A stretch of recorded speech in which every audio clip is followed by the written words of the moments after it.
I'm not quite sure. Perhaps so I have a chance to get to know my father one day? It is more along the lines of I have not seen you take much interest in someone. Everyone needs someone to bring them back from the edge. For instance, I have not loved anyone since your father. But all peoples need companionship sometimes, even if it is for a short time. Love does not have to be involved. As I will never know love, as I will never know love like I knew with your father. What do you want for your life, son?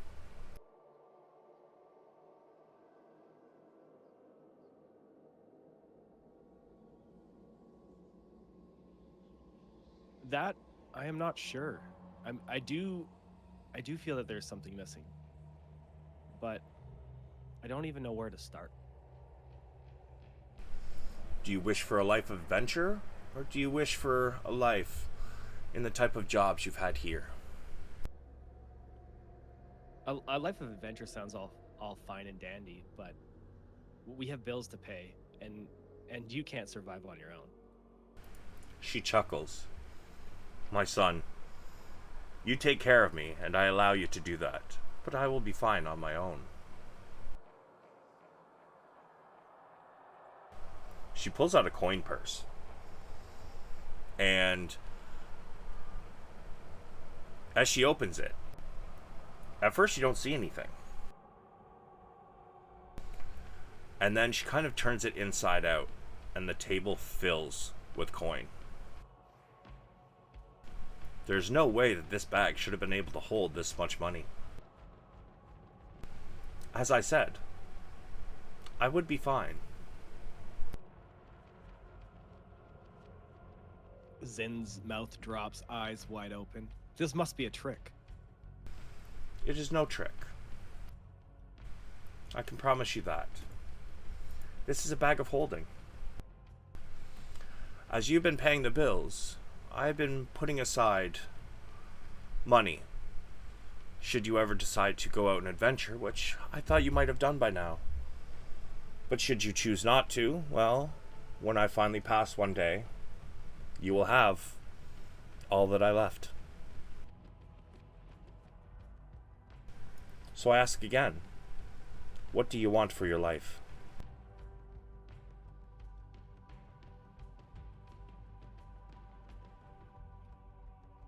Zin stunned in amazement by all the money, of course. Just takes a second to catch himself. Well, it would be nice to see the world one day. Perhaps not today. I feel I have more to do with my life as of right now, but it is definitely somewhere I'd like to see. Some places I'd like to see. Maybe I'd even get to see a few of the places my father's seen. From all the stories you've told me. She takes another bite of the mushroom and she regards you for a moment. Soon I'm going to set up an appointment with somebody I've known for a long time. You are going to learn what it takes to survive outside of this city.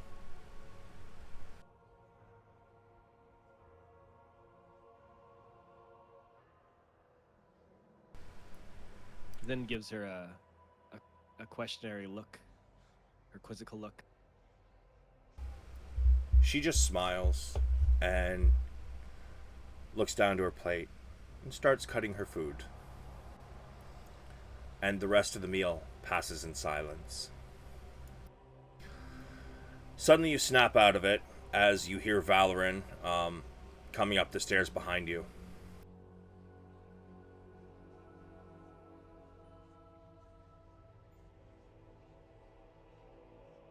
Oh, so this is where this comes up. That was awesome, by the way. Thank you.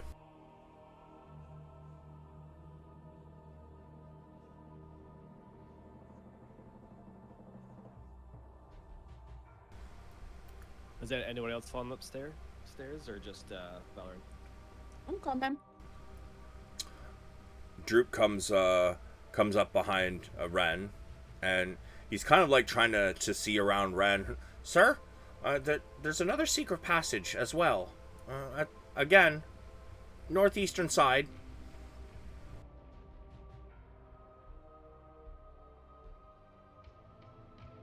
Search for it again. Sure. Investigation. Yeah, I'll help again. You hear Glassstaff kind of mumbling, "Wretched little creature. Give away all my secrets." You're able to find a small piece of rock that is a little loose near the about 7 feet up on the wall over here. And as you jiggle it, it seems loose, but you pull it and nothing seems to happen. So you push it in, and it slides into the excuse me, into the wall, and a click is heard.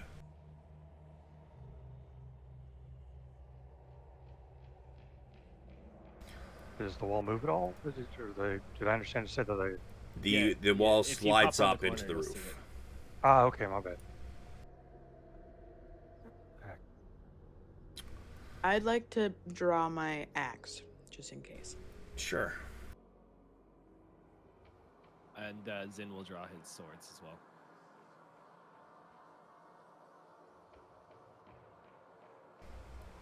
He says, Droop pipes up, "That door there?" Pointing at this one. "That's an armory.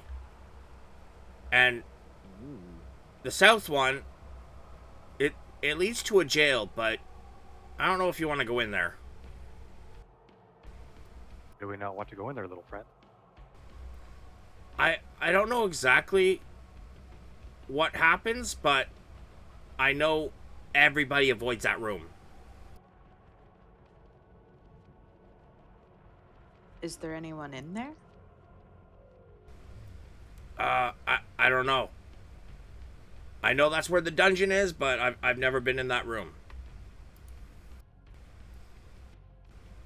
I've seen maybe 2 or 3 people go in, and Iarno himself.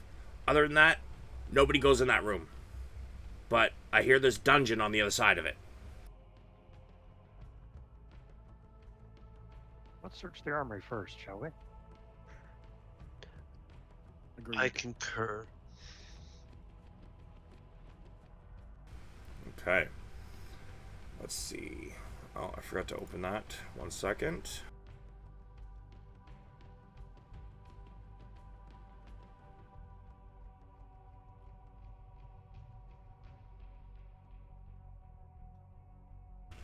God, I really need a third screen here. As you guys go into the room, racks of weapons line the walls of this chamber, including spears, swords, crossbows, and bolts. A dozen dirty red cloaks hang from hooks by the door.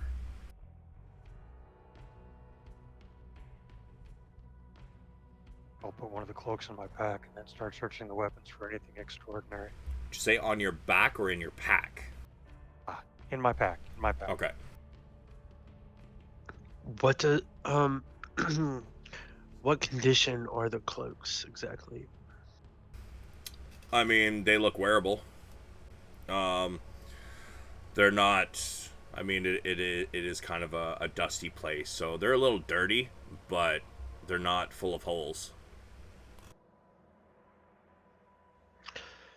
My scarlet cloak is probably in better condition. I'll probably just pass over them and head to the nearest rack with various swords, if there is one. Yep. There's all kinds of weapons in here, but I want the 3 people that are in there right now with the tokens in there can roll me an investigation. Yep.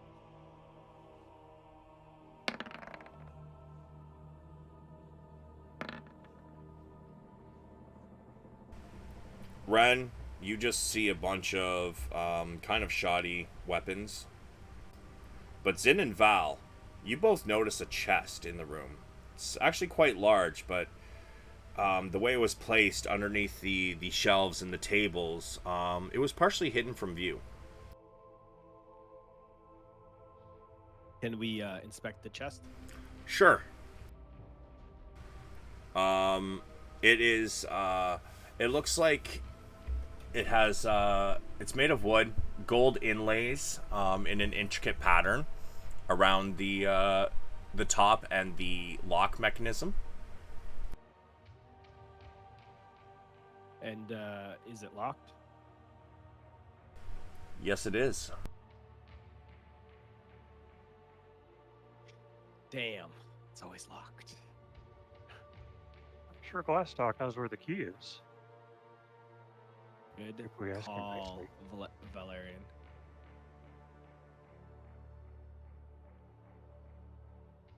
Shall we go see if he's willing to tell us where it is? I'm sure he can be convinced. Is the chest draggable? Would you like to try? Yes. You go to move this chest. Can I assist him with that? Sure. You sure can. Uh-oh. Give me athletics at advantage. Zin, since you were the one trying to move it first.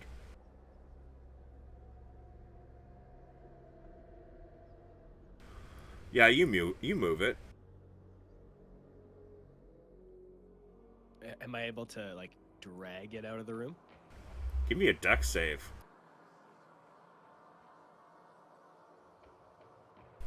Bro.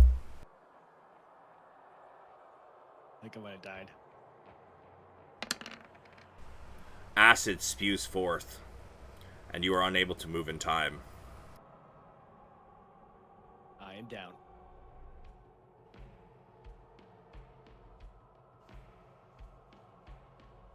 I'll move in to stabilize him. Here, I'll come in and help. I have a potion of healing. That beats me. Did I get any kind of splash from that? Having been on the other side of the chest, or no? No. Well, You got lucky. You lucky man. I'll move forward. I just want to also just be keeping an eye out for like any like secondary whatever. The chest did move, though. So you moved the chest, and as you did, you got hit with the acid. So it is kind of, There was a out trap. from under the shelf, yes. There was a... Should I roll the... Sorry. There was a trap sigil underneath it that was triggered when it was removed.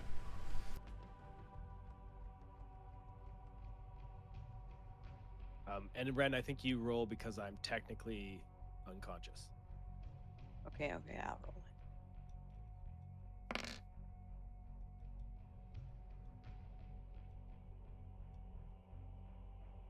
I am back up. Okay. Not one of my brightest moments. So you have this chest. It is a large chest. What would you guys like to do with it?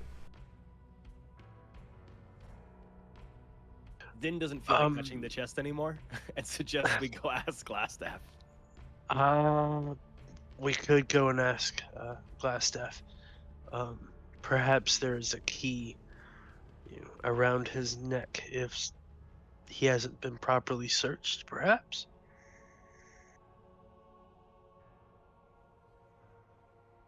Zen heads over to Glassstaff.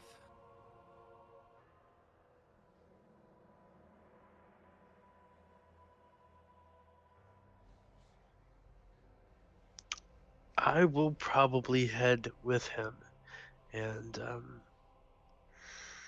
kind of get down on my haunches and look. Is he conscious?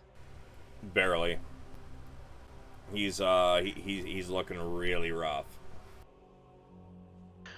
I would kind of like try to pat him on the cheek to get him to look at me or come back to some type of lucidity.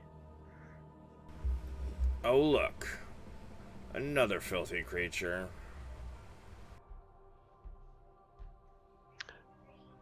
And I kind of look up at the group for a second. And you guys didn't muzzle this renegade? And I take out a piece of cloth from out of my cloak, and I'm gonna gag him with it. Okay. I'm not gonna make you roll for that. Gag's pretty easy to do. So yeah, he's now gagged. So now that I don't have to listen to your pontificating, you might want to listen. I happen to be one of the most merciful people that you will ever meet. I'm a compassionate person. I don't like to watch other people suffer.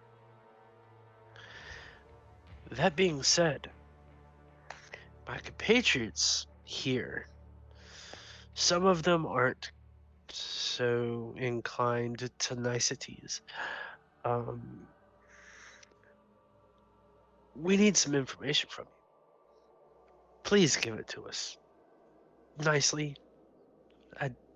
I don't want to see anything bad happen to you. He just kind of like glares at you.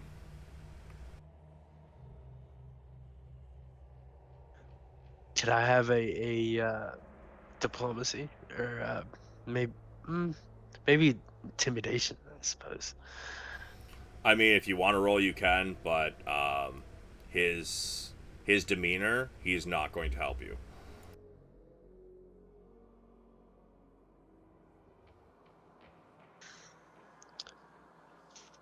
Zin pipes in. Let me roll and just see what I get. So that kind of goes in part with what we were talking about during session 0 of just because, you know, if you roll a nat 20 on a skill check does not mean you're going to automatically succeed kind of thing. And with the fact you guys killed half his people, dropped him, and then took him prisoner, he's not going to help you. He's more afraid of his boss than he is of you. So, comrades, I would ask, do we need him alive after this exchange?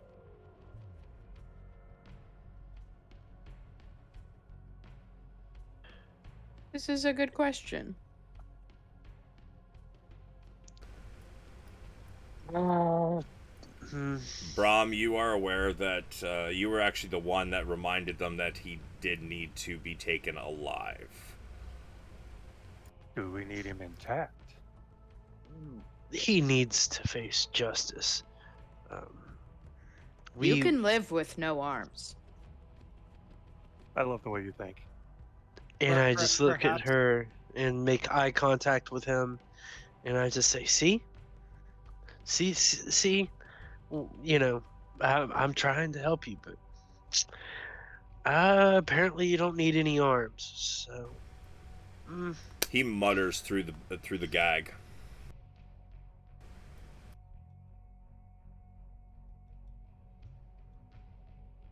Should we take the gag off? and I just look to the rest of the party and say that he, at the threat of removing his arms, he still isn't interested in being a decent human being. We do need him alive.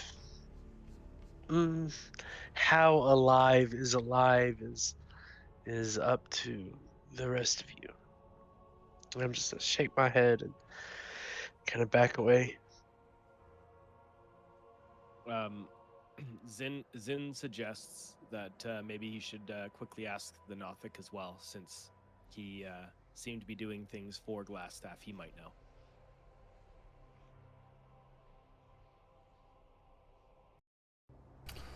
I'm gonna give all of you a flat intelligence check.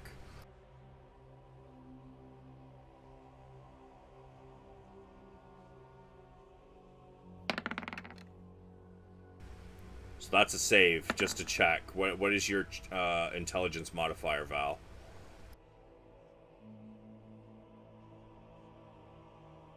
Second is 4 plus 4. Okay, so you got a 13. I'm gonna say that's enough. Nobody has actually searched him. You guys Oh were my talking gosh. about searching him, Can then we- nobody can came we in to search search him. Yes, you may search him. What do we investigation for that one? I'm not even gonna make you fucking roll for it. Okay. As you reach, you start patting him down, and you feel something under his robes, and you start reaching for it. He starts trying to jerk around, and is trying not to let you get at whatever is around his neck. You are able to finally get a key on a silver chain from around his neck. Then And- hi, haha, I have found it. As he pulls the chain with the key around his neck, you see Brahm just kind of pause, and he kind of cuts eyes at the rest of the group, and seems to go very quiet. Well, let's see what's in the chest. As Zin hurries over to the chest. Sure. And then he attempts to open said chest. Cool. So, this is where it's gonna get fun. Do I die again? Nope. Yay. So let me put this book in You front of have me. no arms. Yeah, more acid spews out and just burns your arms into nothing. I'm just kidding. So, since you're the one opening the chest, we are going to do the following 7 times. Zin, I need 7 D10s and 7 D100s. Preferably a D10 then a D100. That way. Do that 7 times. Okay, so D10 then D100. Yep. Bruh. Nice. Okay. Oh, not so nice. Do you want me to keep going or just slow? 1 sec. Slow, please. Okay, just let me know when to do it again. Because I have to write these down. Where's my paper?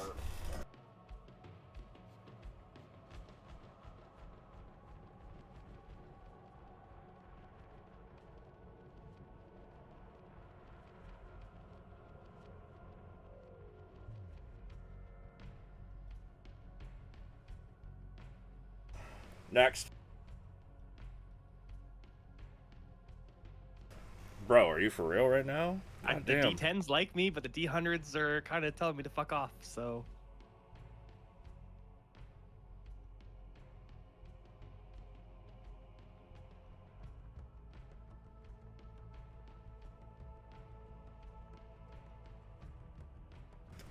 Again? Bro! No way!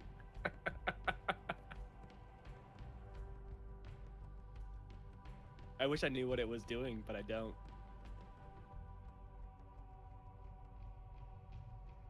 These are items you're finding. I'm just going to give you an explanation once I have a chance to actually look them up. Yeah, not a problem.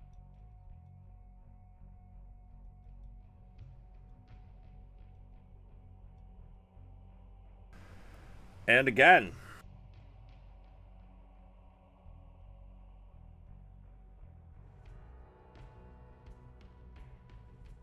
That's round 4.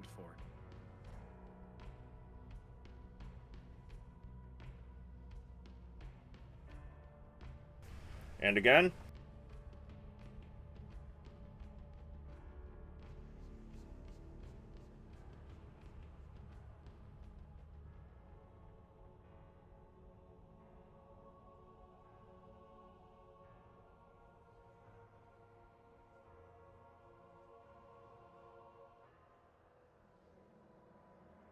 And again. Another 10.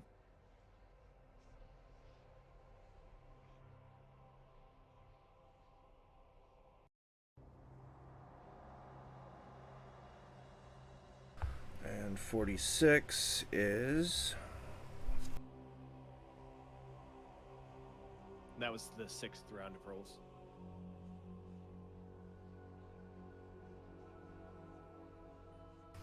And one more. Ooh, that was a good one. That was good. I don't know what it is, but that was a good one. Good one. I just want everyone to know that I have no more luck today. I rolled 5 10s out of 7. That's just not a thing that's going to happen anymore. All right, so the first thing you find...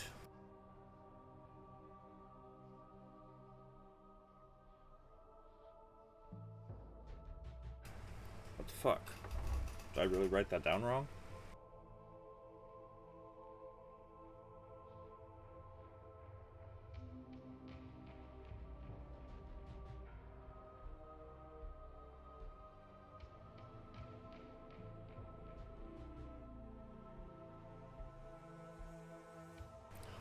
Oh, this fucking roll 20. It takes forever to load. So you find a ring made of black onyx. A disc of white chalcedony sits within an encompassing band of black onyx set into fittings on this pewter ring. That's the first thing you find. Okay. Is it magical? Do we know? Should we do all that after or before? You can do an Arcana check if you wish. Okay.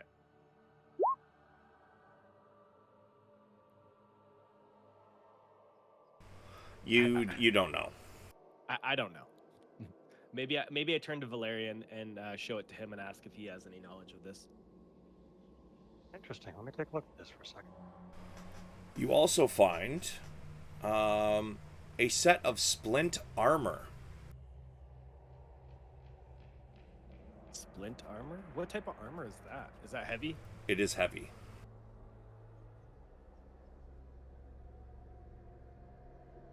Okay. Go ahead. I was just gonna ask, do I know if anyone has proficiency in heavy armor?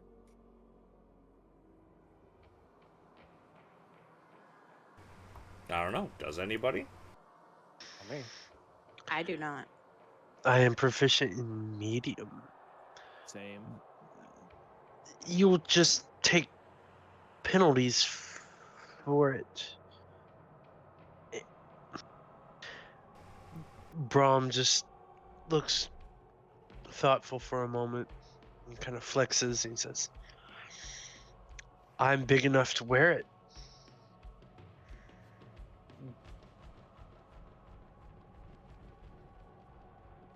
Sure. Zin hands the armor over to Brom. Hey, Brahm, what's your strength? Oh, that's a good question. Oh, actually, yeah, you're right. Hold on, let me look. Mine's 13.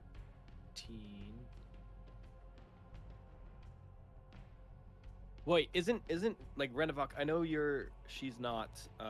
Actually, I'm not. Strike that. Okay. I'm an unarmored person. Okay. So let me. You know what? Let me do an Arcana check. Like, let me check if it's magical, and I'll hold on to it for now, and then we can figure that out when we get back to the inn. Sure, drop an Arcana. Yep. Sorry, wrong one. Oh.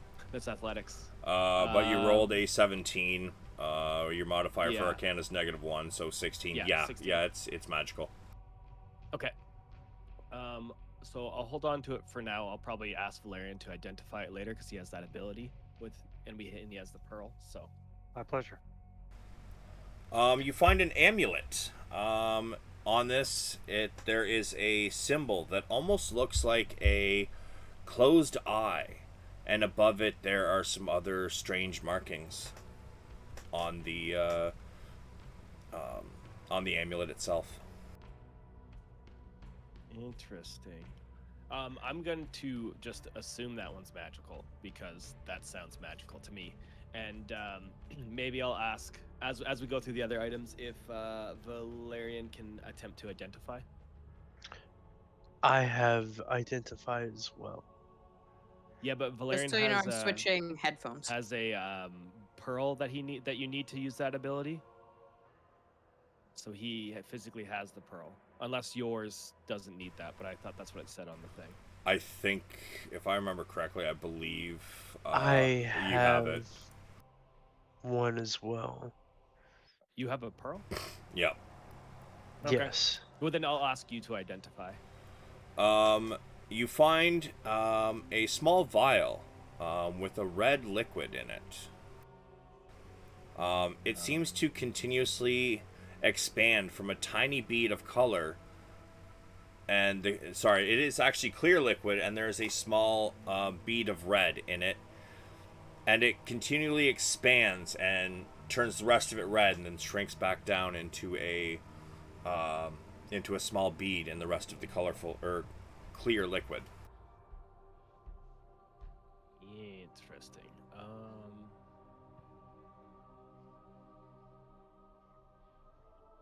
Okay, I'll just put that one in my pocket for write down all this stuff.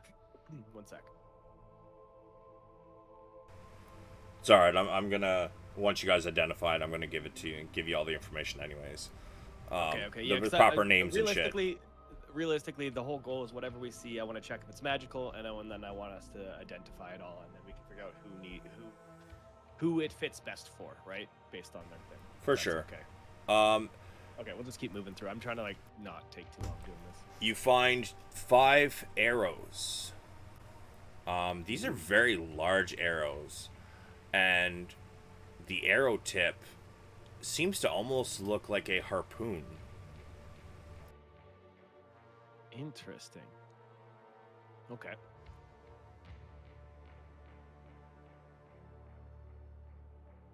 So that's the 5th item? Or 6th item, sorry. Yes. 5th item.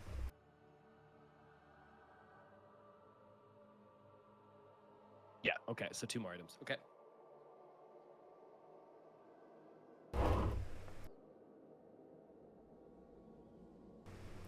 The 5th item. Does anybody here speak Infernal?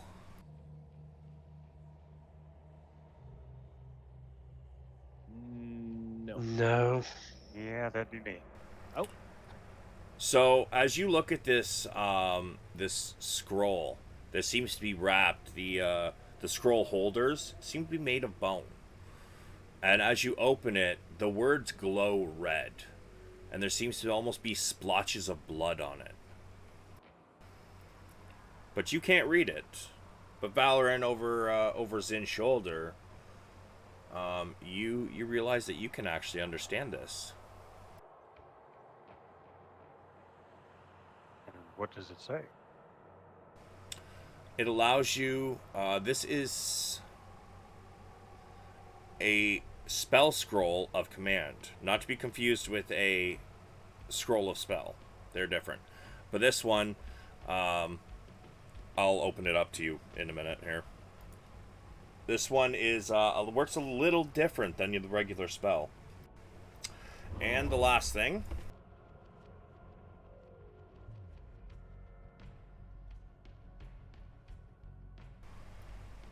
You see what seems to be a small circlet in this box. It almost looks like a topaz in the middle of it, with gold stretching out from the topaz. Almost look like an explosion. Interesting. So, to ritually cast Identify, it takes, I believe, 11 minutes. So, We have 2 people that can do it, or only one of the 2 can do it at a time? they can each do it, but each item will take 11 minutes to do. So, you can do So it they can now do if you 2 want, or you can wait until you guys get to a safe place to do it. It is up to you. So basically, they could go through all 7 items in about 44 minutes, roughly. About that, yeah. And would that constitute as a short rest? No. Short rest is an hour. Okay. Where are we time-wise relative to our appointment? At this point, you guys are getting real close. It's I think you guys entered at like about 7:30, 8 o'clock at night. You guys probably been in here for a good, I'm gonna say hour at this point, maybe less. So I guess you're still a couple hours off from your appointment. Okay, so then Zin would suggest to the group that he'll just take all the items, and then when we get back, we'll identify them, and then we'll share the spoils with the group. That works for me. I think we need to hit our appointment, and then maybe after that rest. I know folks are probably in a pretty bad way at this point. And then yeah, but the last thing that Zin would like to ask the group is, should we check out the dungeon or should we head out? Because how long do you think we have? Like roughly like an hour? Less than that? Is it like super close? Well, those of you who do have meetings, which there's only 2 of you, is at midnight. And technically, they haven't told you guys about it. Yeah, so I don't know. Yeah, so then my suggestion would be is like, would you guys like to check out the dungeon real quick before we head out? We could peek in.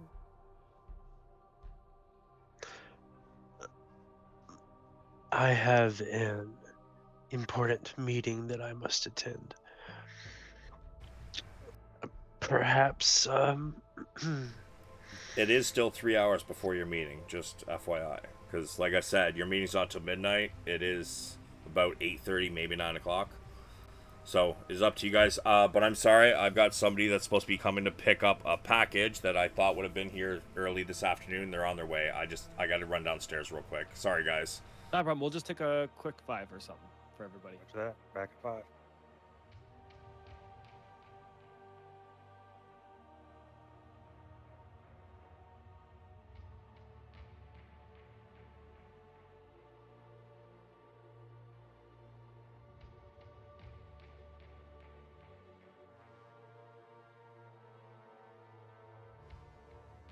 Hello, did I fix it? Is anyone still here? I can hear you. Yes, I figured out how to do push to talk on my phone. I can hear you as well. My computer died.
I think I broke my charger or something last night because the power kept going off and on because of a giant windstorm.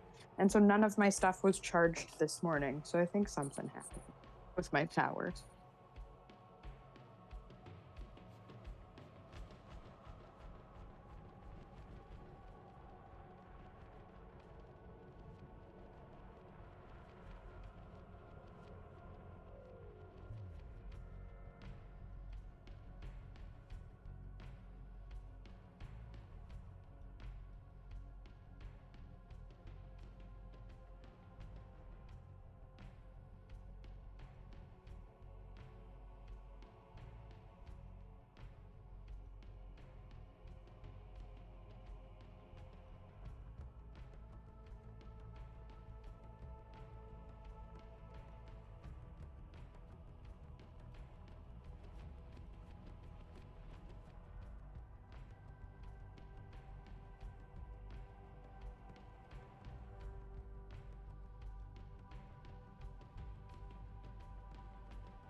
Alright, I'm back. Sorry. It said it's on his way, not that he's here, so.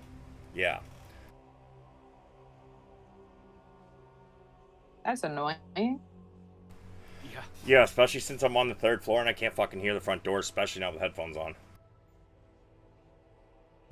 Like, So did he who say how picks long? up a package after 5 o'clock on a fucking Saturday? Really? Yeah, that sucks.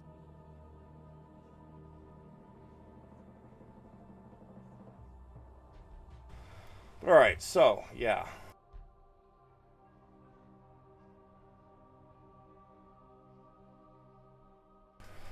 So, Droop will come up, though, and he will say,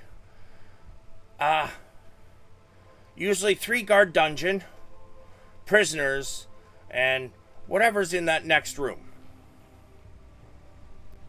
I don't know what's there, but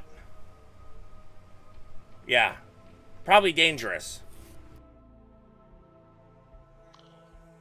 I'll give my katana a quick flourish and say that while we are here, we might as well make sure there is no evil left breathing. Zin will switch over to his bow. I like the way you think, but we might do well with the rest. Not to underestimate your katana, just spitballing. But I'll go with you if you want.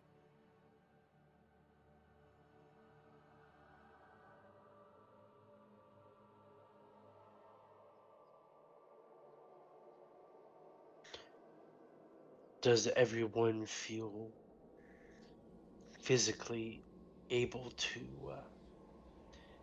make the last leg of the trip, or should we take a breather to regain our constitutions? I am too tired to fight. Zin But- sighs and agrees. Willing to listen at a door or something, but I can't fight.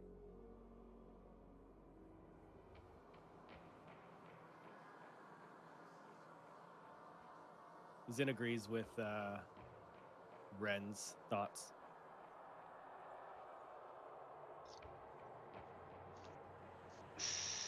The location isn't the safest, but I would imagine that we could barricade ourselves in here and take a breather and have someone take watch.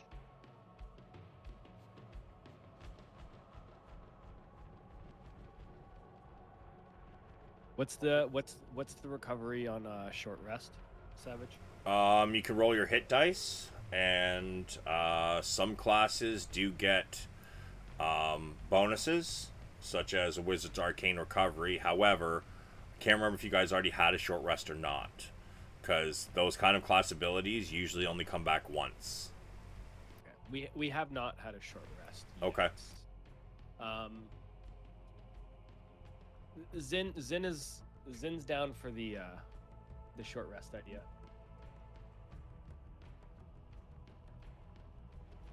I'll take the personal watch. Okay. I will say I still cannot fight, but I can help.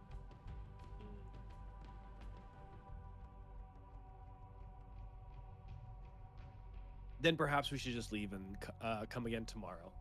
We don't want to sit here for too long with Glassstaff hanging around. We can bring him to, was it the Merchants Guild? Town Hall is where Silidar has set up. Yeah. Yeah, why don't we just take Glassstaff back, rest for the day, and we can come back in the morning. And we can go over our spoils tonight. Good plan, I think.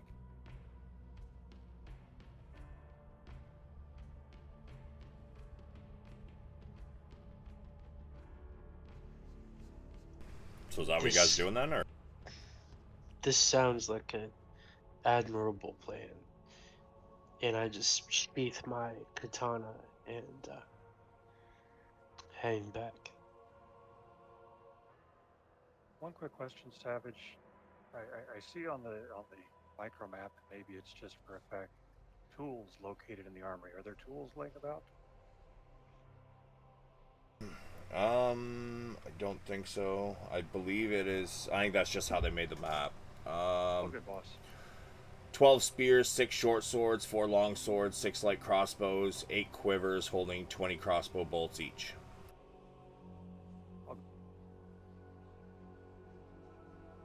Okay.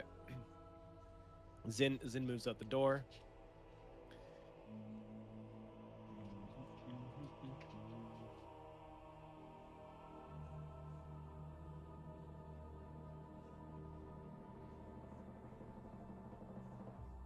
We asked Droop's name, or is it still out of character? You're really quiet for some reason, John. I'm sorry, is that any better? Yeah, a little bit. Much better. Okay, sorry about that. No worries. Have we asked Droop's name at all, or is he still known to us just as a short little friend? I'm pretty sure he told you last session his name was Droop. My bad. Droop, you want to follow us or stay here? Neither. I'm leaving. Fair play. Thank you for all your help. I wish you well. Uh-huh. And he kind of like keeps his eye on you guys as he starts heading out. And then he just breaks into a fucking sprint. And then he realizes that he can't cross this bridge. At least he doesn't know. So he starts tiptoeing across. And he gets about halfway before things start to crack. And he leaps for the edge. And he does make it, but barely. And then he just scrambles out of this hole in the wall here. And he's gone. Close call for that guy.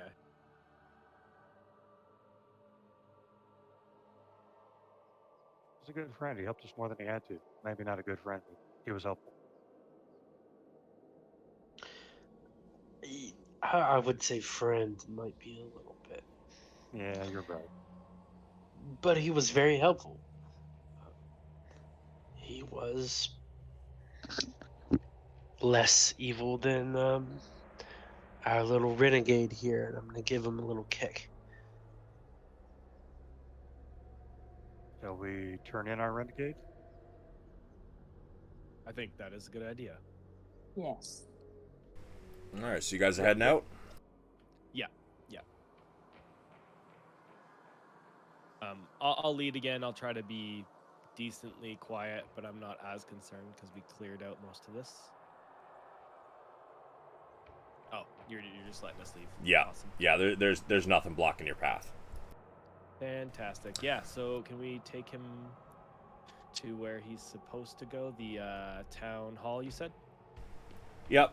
As you guys exit and head down the road, you guys are heading into town from the manor up here. Mm-hmm. And as you do, and you're passing the sleeping giant, I would like... There's a sleeping giant? No, the inn, the sleeping giant. Oh, I was like, what?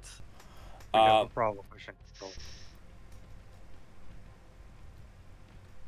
There's a few people in red cloaks that are standing there watching you all. They're not moving, but they're watching you haul Iarno away. Brahm, I would like you to make me a perception.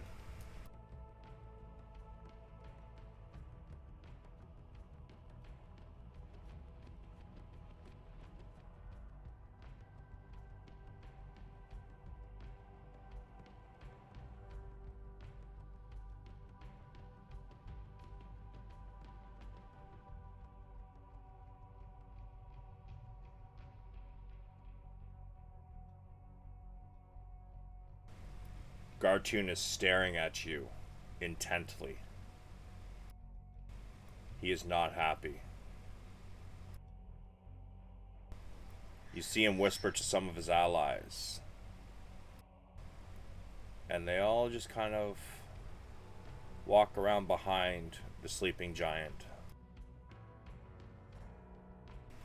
keeping their eye on the group as you guys escort Iarno into town.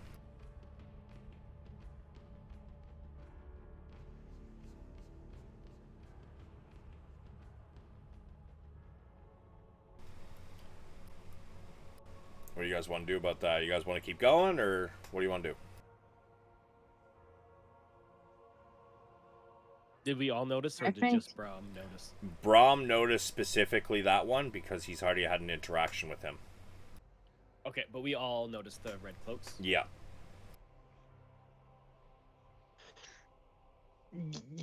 I would take a note of that and make some mental notes of my own, and we will see. All right, so you guys keep on heading to the town master's hall. I would. So Zin continues heading forward, but he is keeping a wary eye open. Okay. So you guys, Yeah, I want to continue with just like a slight threatening, like look over to like, we see you, see, yeah, look. yeah, you're all bloodied and cuts everywhere. Give some threatening glares. I like it. But you're unbothered, and as you get to the inn, you guys walk in, and the town master's hall. As you walk in, you guys meet Silidar on the inside. Says, please come in. And then he sees Eonar. Fuck. Such a dumb name, so hard to pronounce. He stands up straight. Eonar. Are you the one who's been causing all the problems here? Eonar just kind of like glares at him through his fucking gag. He calls forth a couple guards and tells them to throw him in the town jail. Keep his hands bound and his gag on. They come and escort him back into the jail at the back of the town master's hall. Please, come in. Come in.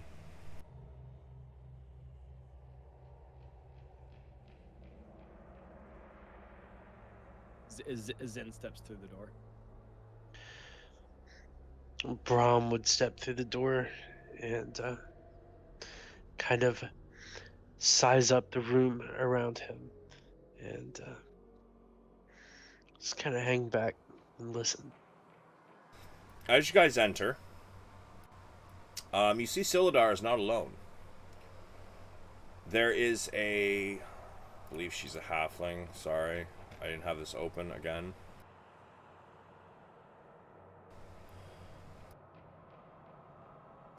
Yes, there is a female halfling. Looks dirty from the, probably a farm worker from around here. Maybe she owns a farm. You don't know yet. And there's also a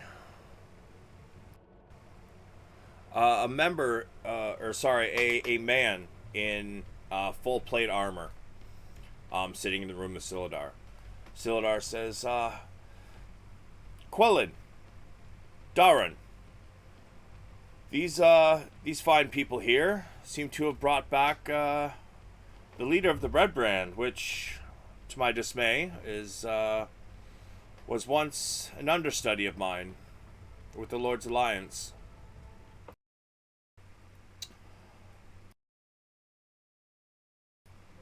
Quellin stands up and she greets each one of you. Hello, I'm Quelden Alderleaf. I actually own the farm on the southeastern side of town. And Darren stands up and greets you all. I'm Darren, member of the Order of the Gauntlet. How do you do? You are all offered chairs. Silidar says, you all look a little rough for wear. Please have a seat. We have much to discuss. Zin moves to sit down happily. Thank him and sit quietly towards the rear. Brahm would probably sit up closer and just kind of situate his armor and blade and take a seat and be observant.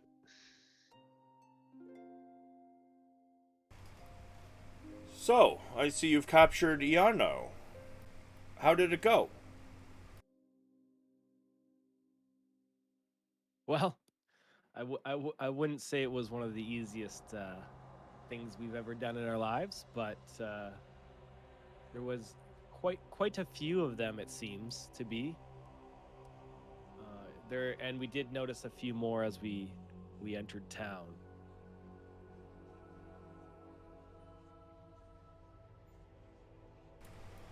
Well, I'm sure with the leader gone, they probably won't be much issue. I mean, if they are, we'll probably be able to deal with them.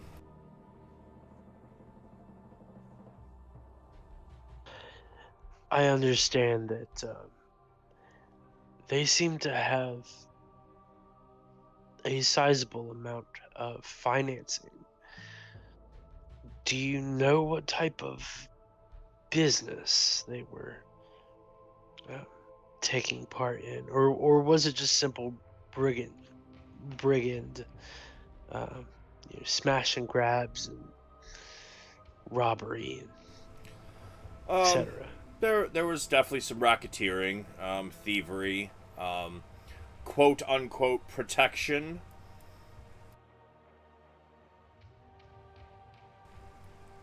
But did you find anything that would indicate he's working for somebody else by chance? Well, I did see a set of crates with a black spider symbol on them. Symbol of a black spider. It might be nothing, but I did notice there's quite a few of them. So I assume it's not just a coincidence. I see. Did you perhaps find anything else besides the crate with symbols? Any correspondence of any kind? I just want to look at and gauge everyone's like faces at this question on what everyone thinks about saying things. Zin seems willing to talk with the good people of the town. Brahm, his exact expressions are very non-communal, but you don't see any real hesitance in his body language, I would say.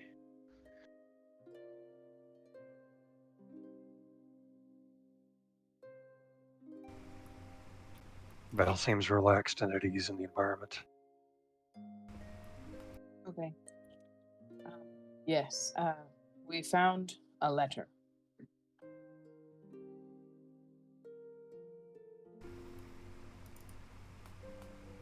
He just kind of looks at you for a moment. May I see it? I don't actually know who found the letter, but if no one remembers if they have it, I'll hand it over. I'm fine with that. I think you were the one who found it. Oh, okay. Then I'll hand it over.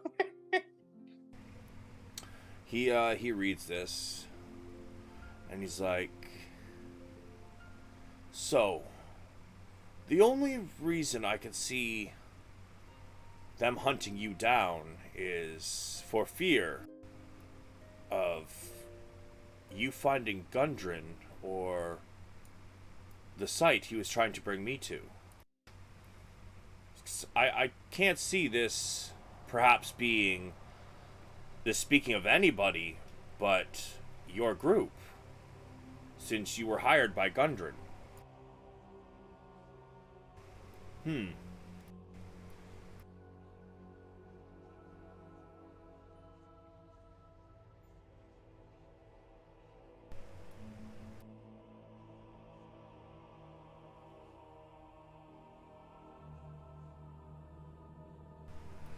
But I don't know where this black spider would be. We also don't know where Wave Echo Cave is. Wave Echo Cave? Zin says there's a question. Yes, that was the location that we believe Gundren had found. That's what we were coming here to discover in the first place when we were set upon on the road.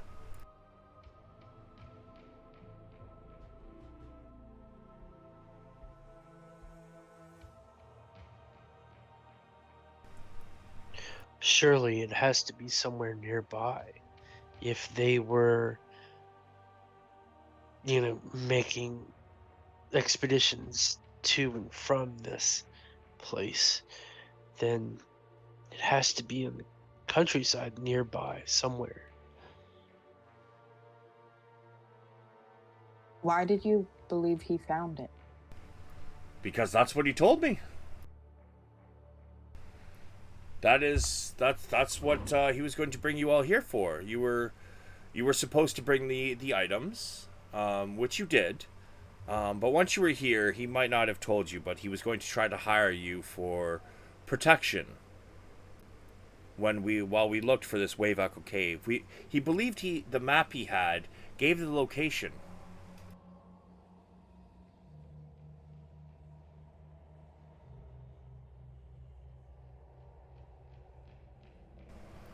And you have no recollection of where the map might be? They took it when they took Gundren. I did, however, overhear, while I was captured with the goblins, that the black spider had sent word that the dwarf was to be brought to him. I don't know exactly where the location is, but I'm pretty sure I heard them say Cragmaw Castle. At this point, Quellen pipes up. She says, well, since this is still kind of a newer settlement, the only person I know who may possibly know about where this is, either one of these locations, would be possibly, it's in my notes here, what's his name? Radoth the Druid. I know he resides somewhere around Thunder Tree to the northwest. He might know where the Cragmaw Castle is, and maybe even Wave Echo Cave. He's been around a very long time.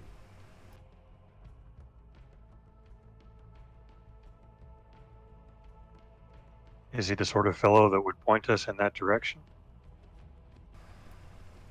I don't see why not. He was always... He's very reclusive, but he didn't really seem troublesome.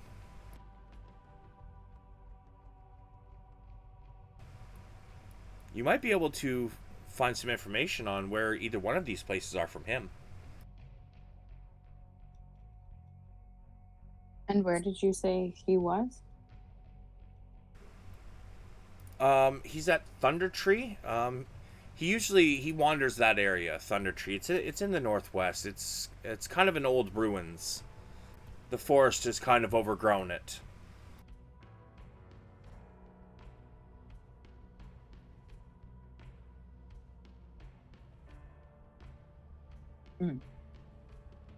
How many days' march is it from here? Let me find out. Where's my map? I need my map.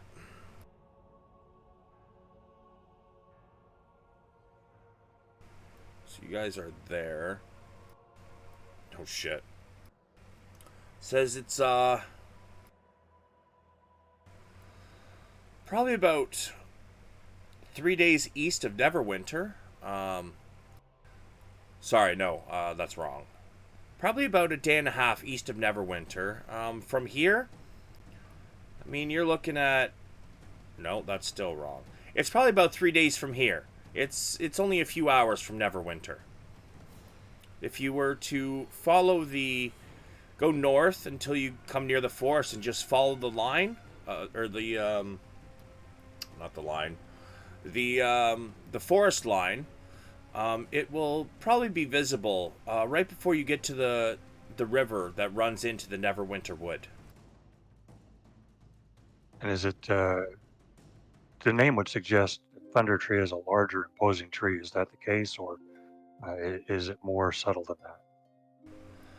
Yes, I do believe it has a very large tree in the center. But like I said, much of the forest has grown over, so I would suggest, I would think you would be able to find it quite easily. There would probably be one tree that stands much higher than the rest.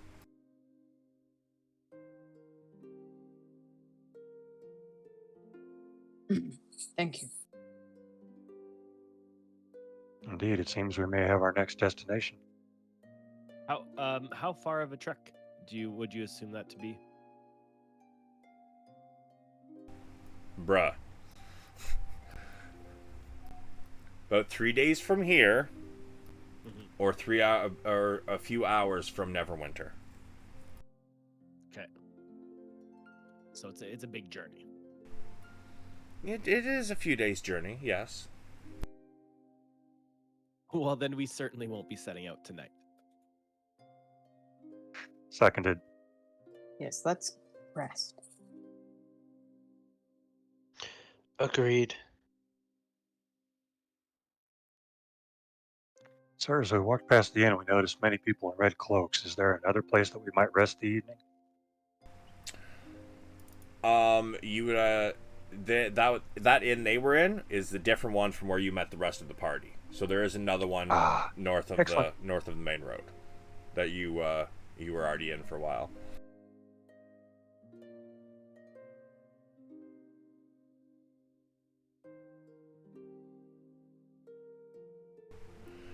Oh, wait, I forgot there was a reward for Glassstaff.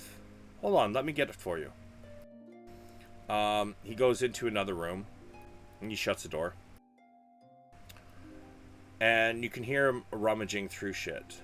However, while you are hearing him rummaging through stuff in another room, Darren says, "Well, if you are accepting quests, I do have another job that needs doing. It's not necessarily a big job. You might even be able to do it on your way." Oh, what would that entail? You see, I've heard stories from a prospector in the hills northeast of Fandalin. It is probably a little bit out of your way, but it shouldn't add more than a day or so to your trek. He's heard someone digging around in the ruins known as Old Owl Well. More disturbingly, several prospectors have reported being chased from the area by undead. I would like somebody to visit the ruins a day northeast of Fandalin, and find out who's there and what it is they're up to. The ruins are an old watchtower of an ancient magical empire known as Netheril. I am worried that dangerous magic might be dormant there, and I'd like to make sure it doesn't fall into the wrong hands. When he mentions Netheril, you'll probably see Brahm kind of like squirm in his chair a bit, probably sit up a little bit straighter, and start listening to what this guy is saying.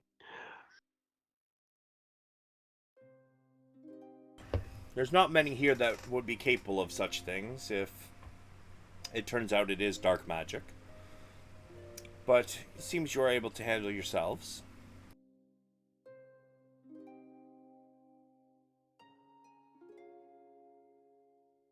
Possibility. Go ahead, I'm sorry. I was just gonna say that's an interesting proposition. What type of reward would you be proposing for such an endeavor?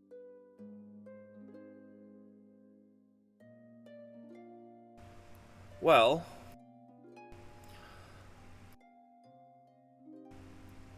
I would say 1,000 gold total, split between you.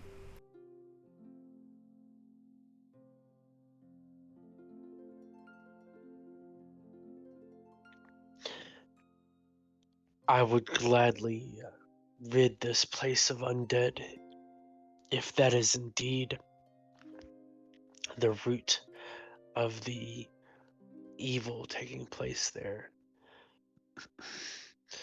And he just looks at him earnestly.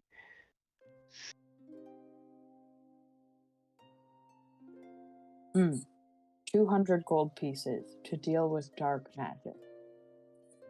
I'm unsure. The prospect intrigues me, but I would defer to my companions, as mine is not the only voice.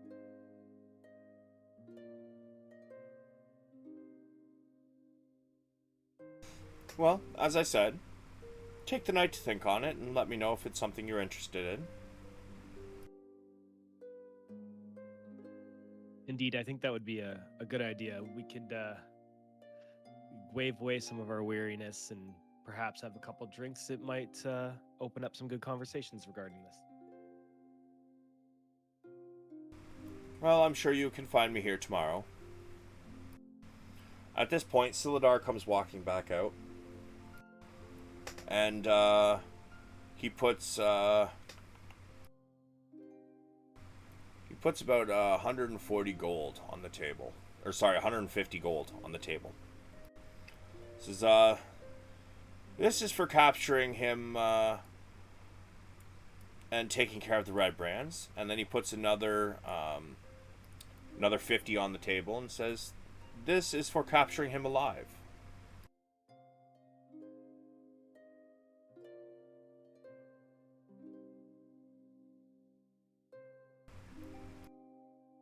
I always like the bonus for bringing them in alive. Zin grabs the gold and splits it to the party. That's 40 apiece.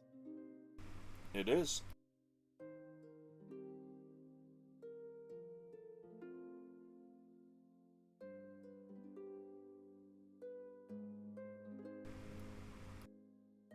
Silidar comes out after he hands the gold over, and so, I mean, I assume you all want some rest, so if you'd like, we can meet here tomorrow and have a conversation of what to do next, or unless you already know what you wish to do. I think we should discuss it. Yes, I think a night of rest and then meeting here in the morning sounds like a good plan. Okay. Well, in that case, I have some other work I must attend to, so I bid you all adieu. And both Quillen and Darren both nod, and they say good evening to everybody. And they Quillen heads out of the hall, and Darren leaves the hall as well, and he heads towards the inn.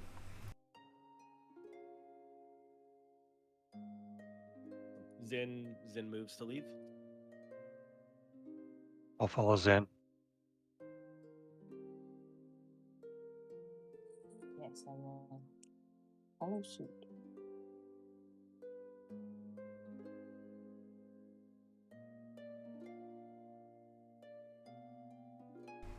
Okay. I will be following them as well. Yeah, I think there's still some time before that anyway. So yeah, it probably only took you. It's probably about 10 o'clock at this point. And you all head into the inn. What do you want to do? I personally would like to head to the inn, and then maybe we can get some of our items checked and some drinks, and then some sleep. Okay. Yes, first round's on me.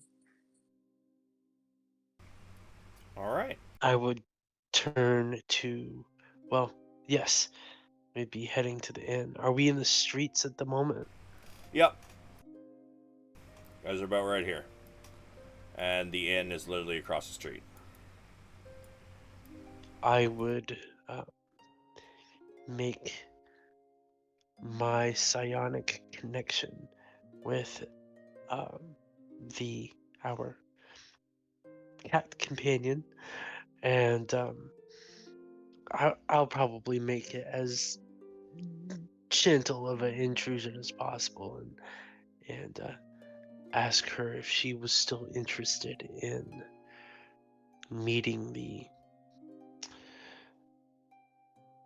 priestess for conversations about possible future endeavors.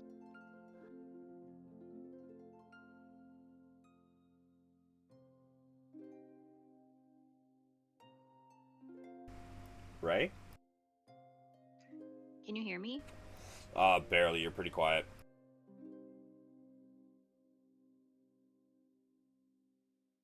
Hold on, I can turn you up on mine. Now I can hear you. Go ahead. Okay. Ray kind of like bats the sensation away a little bit and kind of gives the notion that like she doesn't want to keep this a secret from the group since we're kind of all on the journey together.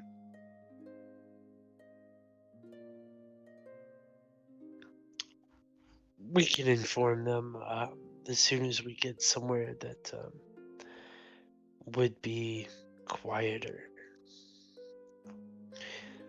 As you can tell from the red cloaks, that there are quite a few people here, and not all of them are well-meaning.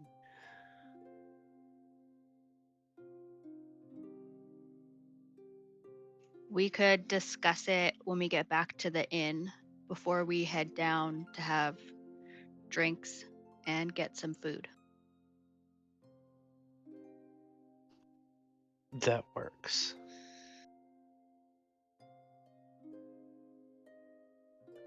And I just exit her mind and take out my lute and play a nice little soft marching tune on my lute and follow the rest of the party. Okay.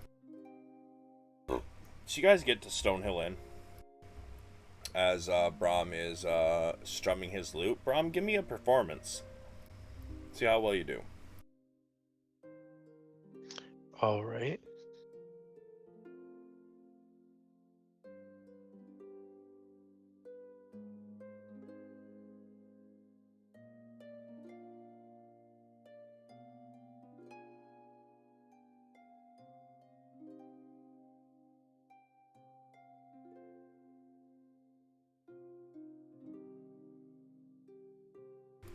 Yeah, you do excellent. You don't miss a single note. Everybody's kind of, even if they don't find the tune to their necessary liking based on their music types, it kind of puts a little bounce in your step as you guys head off to the inn. Also, I will add Song of Rest. I believe I have that feature.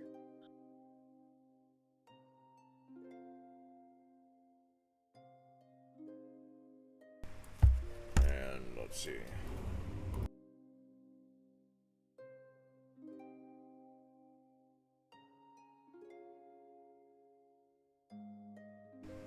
Do you have 2 levels into Bard? No, not yet. Good point. No. Yeah. So you guys get to the inn, and it's kind of bussin'. You know, there's you do find an empty table though, and you're able to find enough chairs to bring over to the table. Barkeep comes up. Yes, what would you like?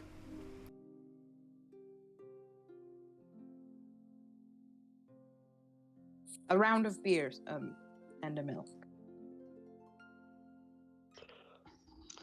I will take a glass of some of the best wine that you have, if you have a bottle ready. Yes, of course. It's all right. That's glass of milk. 1 glass of red or white, sir? Red, sir, ma'am. Okay. Yes, it's ma'am. Do you not see these? And she kind of like points at her tits. Brahm kind of goes red for a second, and he's, yes, ma'am. And he just nods. He kind of tilts his head. That's better, love. And 3 ales or mead for the rest of you? Ale. Ale, Excellent. please. Excellent. Ale as well. And I'll Milk? I will bring you milk, sweetheart. Yes, of course. She disappears and she comes back. Says, oh, that's 3 silver, please. I pass her the 3 silver. Alright, well, let me know if you'd like anything else. And she goes back to the bar.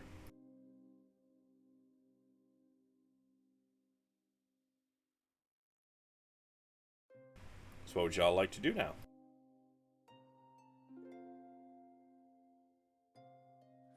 I want to just mention, discuss what we want to do tomorrow.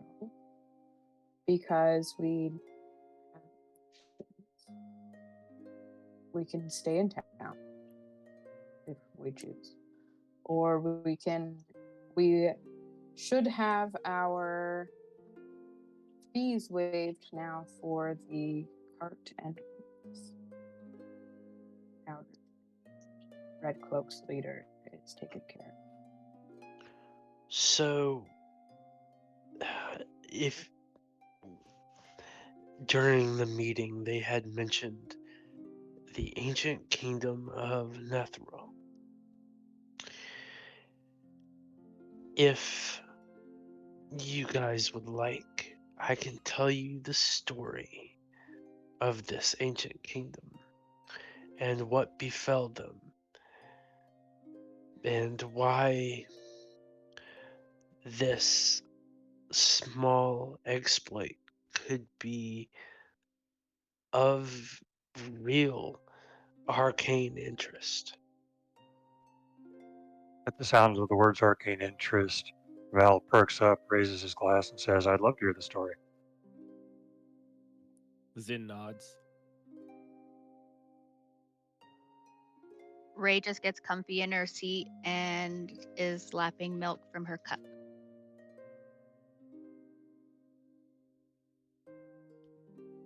So,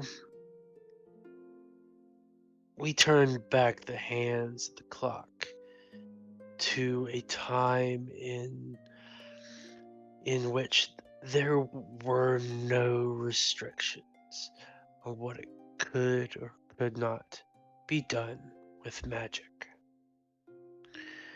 They were the most prolific arcane users to ever walk the face of Torul.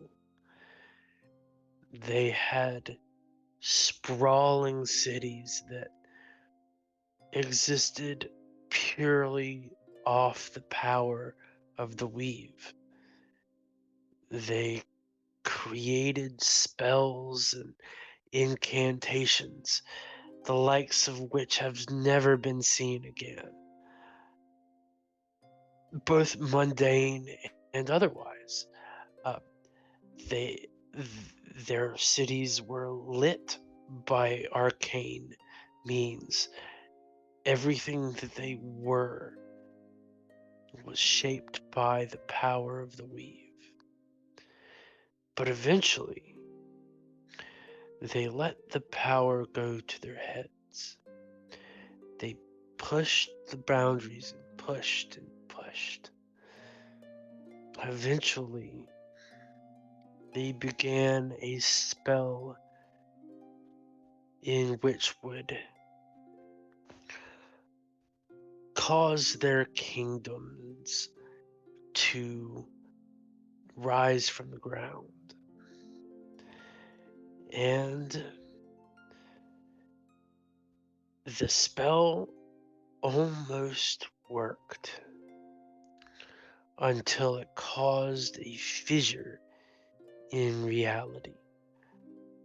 And all of their cities, all at once, were drug from the face of our dimension and plunged into darkness, into a realm called the Shadow Deep. They say even till today, these kingdoms are still there, floating in the murky gray and black skies riddled with crimson lightning.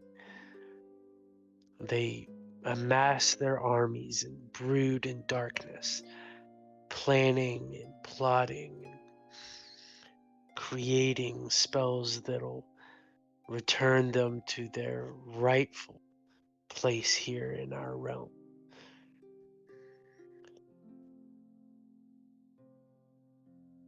There were other way stations and parts of the cities that were not ripped from the ground.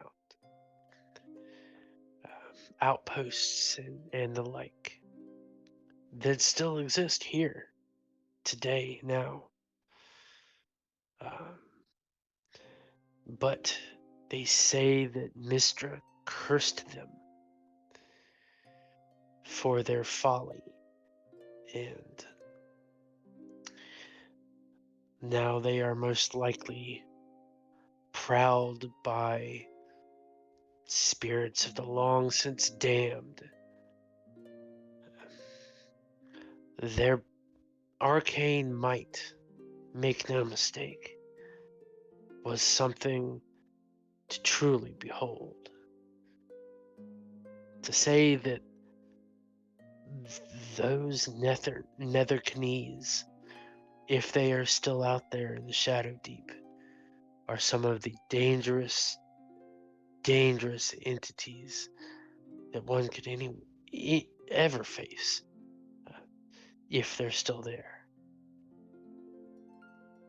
And Brahm takes a long draw from his wine glass and goes mute.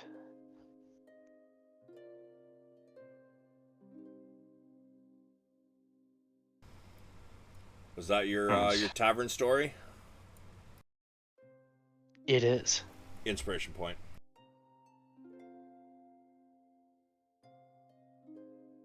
Zin gives him an applause.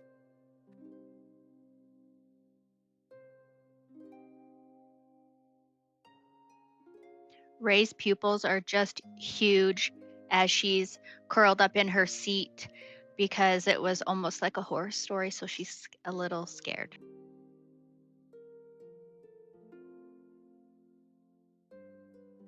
Hopefully, we can avoid their mistakes.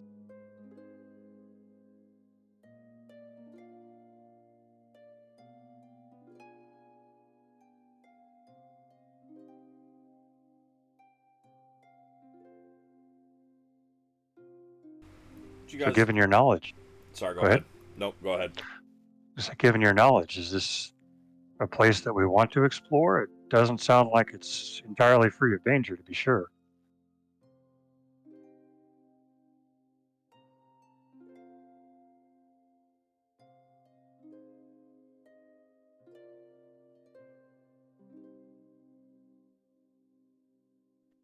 It will be dangerous. Oh, most definitely will be dangerous. But that being said, this this outpost, I take it, where there is risk, there is reward. Like I said, the Netherknees were the personification of the arcane excellence. So, what could be housed in this outpost whatever energies that are giving these spirits their form. Who's to say? But there's treasure to be won. Make no mistake. Wait, I'm sorry. Was your story about where was your story about?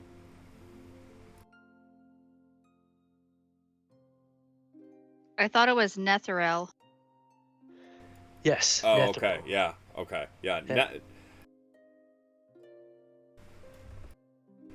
Okay. Yeah. Continue. I was confused for a moment. I was just explaining that whatever is in this outpost, if we choose to venture there, could be of great use to us in our further endeavors. The Netherknees were truly the measure of arcane excellence. So, whatever it is, there. I don't know if anyone here has faced undead creatures, but it's not going to be an easy conflict. But where there is risk, there is reward.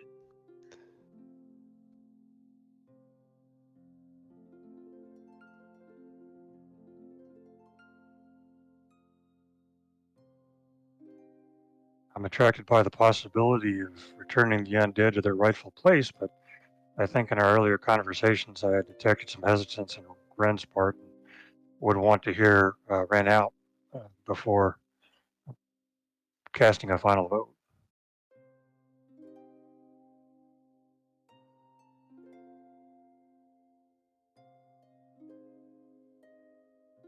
Well, I think Savage just left. But I can tell you my thoughts. Ren will just down her beer. Her ale. I just think we need to weigh the challenge versus the reward. I have no problems with magic. I'm just not so familiar.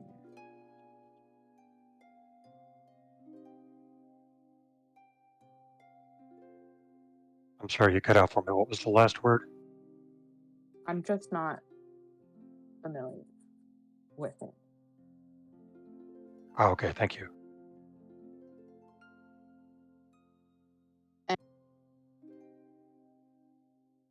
Sorry, push to talk on my phone is much harder than I used to on my computer. I think there is easier money, but I have no qualms with going that way or doing all of them in their own time. All right. Sorry about that. I'm back. Yay, you got the package? No, it was I ordered the wrong thing, so they had to pick it back up. Oh. You got rid of the package? I did. But yeah, sorry. Where'd you guys end up? Right now, we're just kind of discussing the possibilities. All right. Because so the Goblin Cave, we are somewhat familiar with. Yes, the goods from the Goblin Cave that they offered us horses. Savage, I don't know if you remember that. It was us ox and horses. carts. Yeah. Ox and carts, yeah. So technically speaking, those are free now. Yep. Yes. And I think the reward for that was, correct me if I'm wrong, 250 gold. I think it's 120. Not to say a lower number. That's No, what I might be wrong. It was a lot lower. I'm pretty sure it was like 100 or so. Yeah. It's it says 120 gold pieces for returning the entire shipment, I believe. Right. But I think it all is supposed to hopefully fit And the in ox, the 2 carts. Yeah, and the ox. 2 carts And 2 ox each. Yeah, and it was on the contingent that you got rid of the red brand out of town. Right, and we haven't technically done that one, right? Because we just got rid of the boss. The red brander's still in town. Yeah. Okay, so we don't have the carts then, but we did solve the larger issue. Indeed. I thought it was just getting rid of the leader. But if we have not done that, Yeah, then it's then pretty expensive for us to rent the carts just to get. Yeah, I don't think that's worth Ultimately, we lose money. I think. Well, for myself, as it is only 1 day's travel off the path from our goal, I am comfortable looking for the outpost as well. But I would like to say that dungeon is looking very interesting from my perspective right now. When you say outpost, you mean the old owl well? Yeah, that's the other place. Or you're that talking we're about Thunder that's Tree? the day off. Sorry, that's the one that's the days off of the Thunder Tree. Because I want to do Thunder Tree. Sorry, my words are terrible. So It's so the old owl well is northeast about a day, and then you would still have to kind of the Thunder Tree is to the northwest. Yeah, we have to come back after the LOL anyway, so I guess that's technically 2 days delay. Right, because we have to return to her. So let me show you the map here.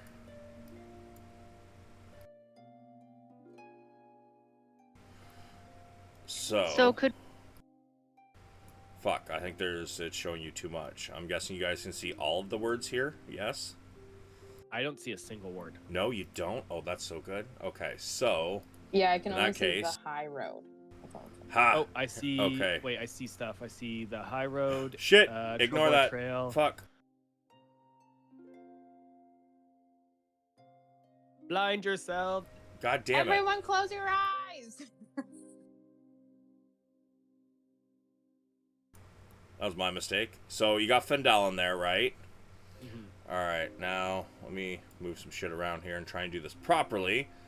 So... that is where the Goblin Cave was. Yep. The old Owl Well is to the northeast. Okay. And Thunder Tree is to the northwest. And whoops, I did not want to move that. Let's try this again. Yep. And that's Neverwinter there. Got it. Yeah, that's the first one that we did was the Craigmaw one. Craigmaw Hideout. The one you guys are looking for that you don't know where it is Craigmaw Castle. Okay. So they're both called Craigmaw, just one's a hideout, one's castle.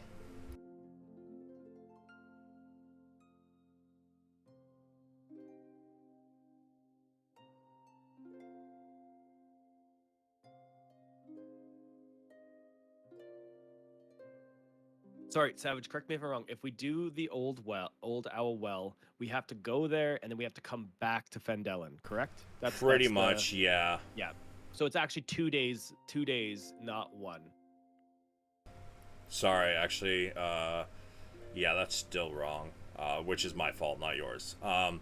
So I said it'd take you about 3 days to get to Thunder Tree, and that is actually about the same distance. So he told you it was about a day. He told you it was about a day, but okay, yeah. So we don't know that then. But that's even then for me, from my perspective, it'd be 2 days. So Zin would say to the group, well, if the old well is a day there, it'll also be a day back.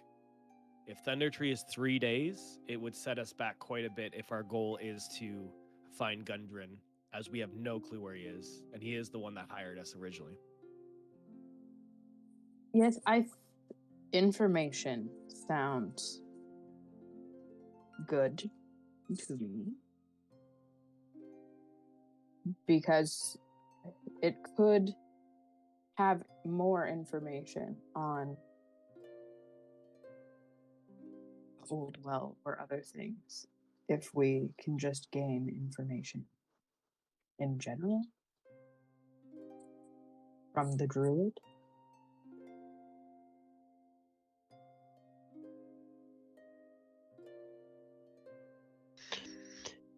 Having as much information of our surroundings as possible is always a boon.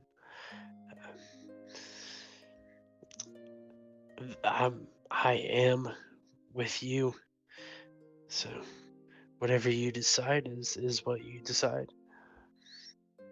And I'm gonna take another long draw of the wine and sit and listen.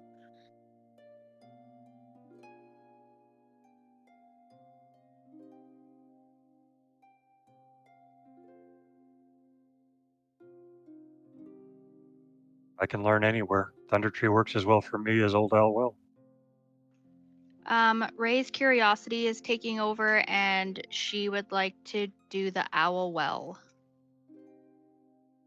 Thought you were a scaredy cat. I am a scaredy cat when I'm on my own, but I have a group. They do say curiosity killed the cat. I have 9 lives. It's fine. Now, the well,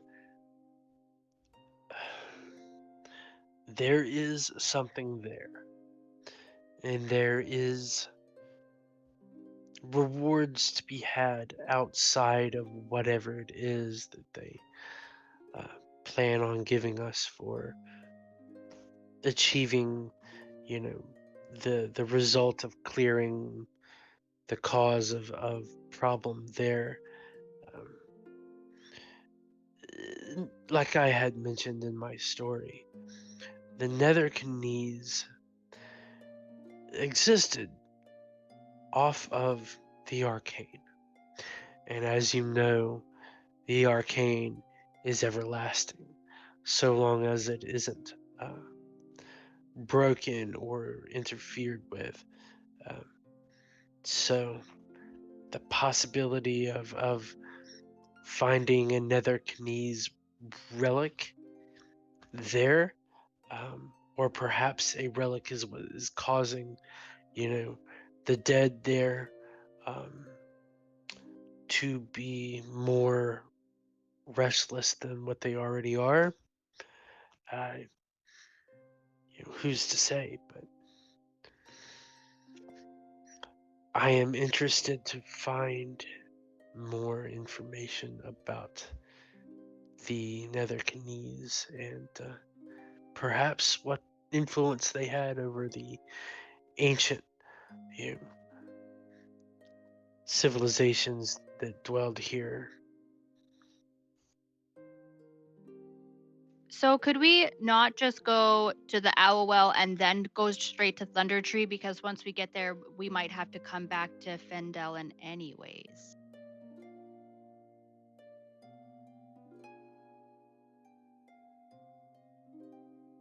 You asking me or the group? The group. Okay. We could, but then we wouldn't receive our reward until after Thunder Tree for the old well.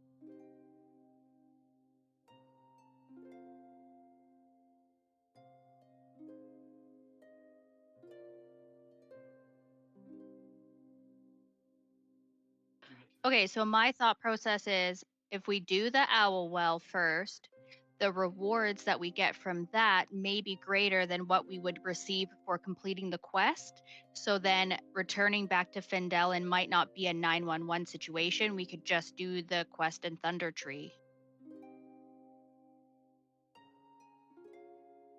And to piggyback off of that, if we look at our last mission, if you will, we pulled over 100 gold per person, and that's not including the material gains that we've made.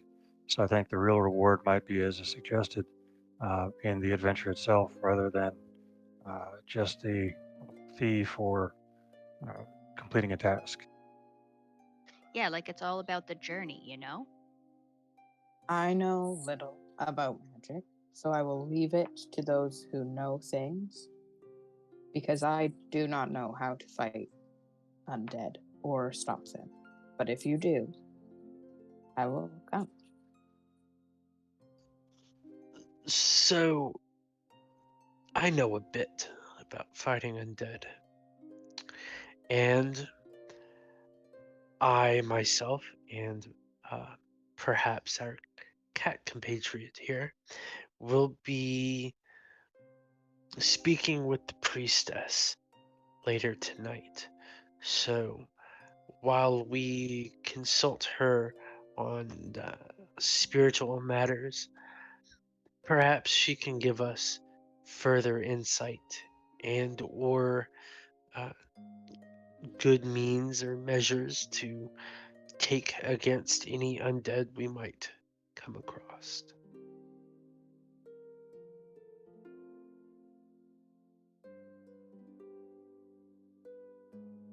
Is it the priestess who saved me? It is indeed. I would like to thank her if I can come and protect you also. I am strong.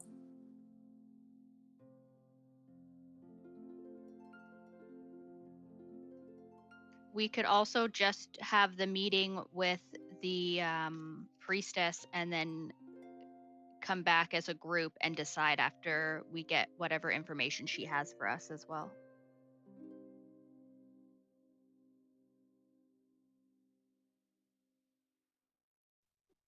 It's a good thought. She'll probably know more about the undead than most of us. No offense intended. Yeah, and since it's late at night, we can always just meet early in the tavern and then kind of have a group meeting and decide if we want to do Owl Well or just go straight to Thunder Tree.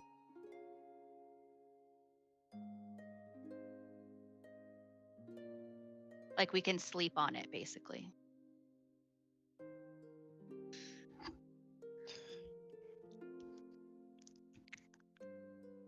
I suppose that would be beneficial for all of us. Can't make a valid decision if you're hungry and tired. I agree. I think rest is important. And we still have to learn what it is we managed to extricate from the Red Cloak's clutches. Yes, I agree. Valerian, since it sounds like there is a meeting to be had, would you be able to assist me in trying to sort through all of this? It would be my pleasure. So I'd say you guys probably have enough time after this discussion to, if Brom wishes to help you guys identify all this shit before the meeting. Yeah, okay, so then I would say, depending on everyone's plans, I would suggest that we go to my room for the first part of the night to do this, as I don't want prying eyes on our spoils. Ooh, go to your room. And Brom then, just, of course, Brom can help. Brom just smiles and it's kind of a non-communal, shrug of the shoulder and says, "Whenever the rest of you are ready." Ray stands up, takes a big yawn, licks her paw, pushes her glass of milk out of the way, and is ready to head upstairs.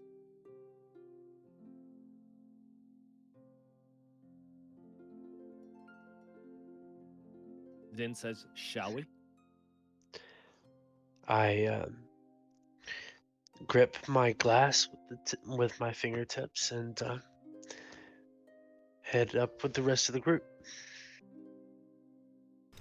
Alright, so it takes you roughly 44 minutes to get all this done. To identify all these things. Well, you guys can type those into the compendium to see what they do. all right, awesome.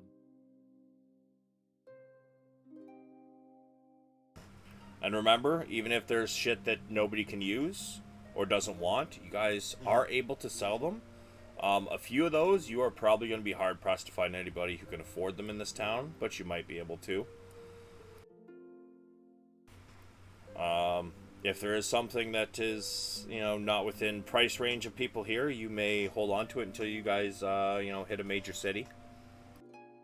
Okay, so the first item is Ring of Light's Comfort. It is uncommon, and it's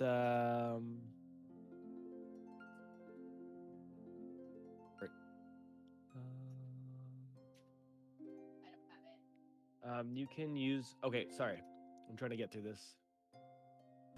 Everybody can So you just can look it up in the use- compendium themselves if they want. Just That's copy fair. and paste the name and read what it does, and somebody Yeah, yeah. sees something they want, be like, "Can I have that?" It's the easiest way to do I it. actually can't see. Yeah, so I here, don't- let me just read through it quickly. We'll sort this out quick. So you can use the bonus action to speak the ring's command word, causing it to shed bright light in a 30-foot radius and dim light for an additional 30 feet. The ring automatically sheds this light if you start your turn within 60 feet of an undead or lycanthrope. The light lasts until you use a bonus action to repeat the command word. In addition, you can't be charmed, frightened, or possessed by undead or lycanthropes. I potentially will want that. Oh, this is going to be interesting. Wait, I have a question. Does our I forget? Does our group know about? Nope. Oh, okay. That's why I'm saying this is going to be interesting. I don't have much use for this as my dark vision suits me very well. I have no qualms with Braum or anybody else having it if they wish. Sorry, I feel like I have to read it better to fully understand.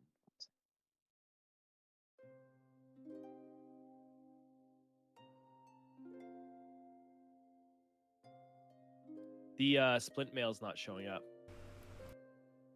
Did I spell it wrong?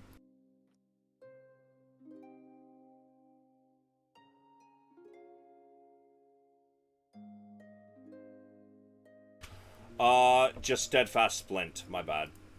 It shouldn't be splint mail. Just steadfast splint. Thank you. But it's heavy armor, so I don't think anybody's going to be using it. More than likely. Yeah. So I would suggest to the group that we sell and then split this one. So whoever is going to hold on to items to sell, make sure Yeah. it's in your inventory. I will. I'll if nobody else has any issues with it, because I already have some of the gems from previously, as well. If it's not a problem for the group. I have no issue. I have no issue. Yeah, that works for me. Just like really quickly going back to the Ring of Light's Comfort. I Yep. also would like it. Please. Okay. Just we'll talk about everything else, but I would also like to throw my hat in the ring. Okay. I was looking at for me the circlet of blasting and the amulet.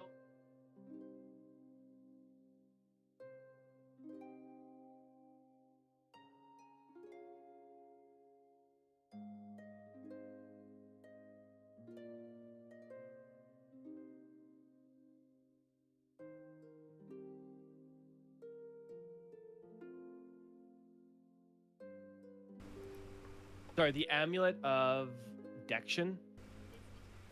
Detection. My spelling's bad today. Believe it or not, I've only had 2 beers. I am not even buzzed. Is it detection and location? Is that the correct one? Yep.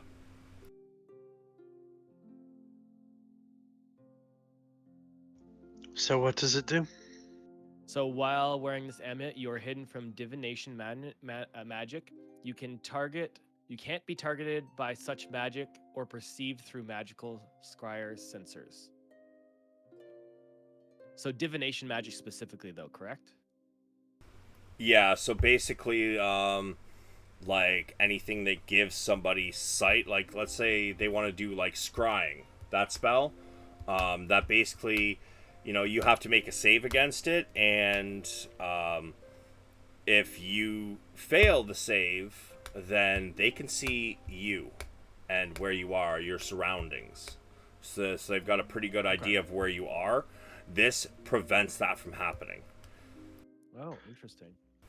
And I will say that is one of the things that does not fall under my regular magic item prices. That one's a fucking expensive one. So, for reasons that I might be able to elaborate on later, it would probably behoove everyone in the group for me to have that.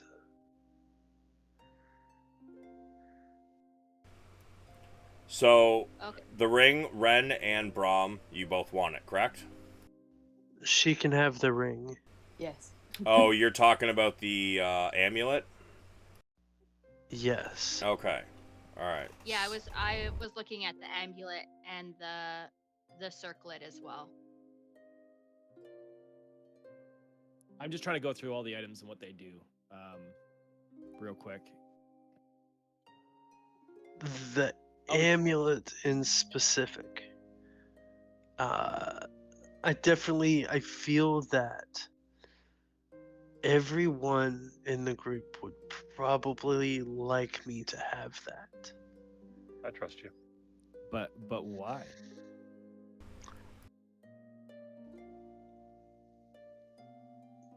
I might be able to elaborate on that a little later tonight. As a GM, I know why he's saying that. But as for character-wise, his character may not want to give out that information as of yet.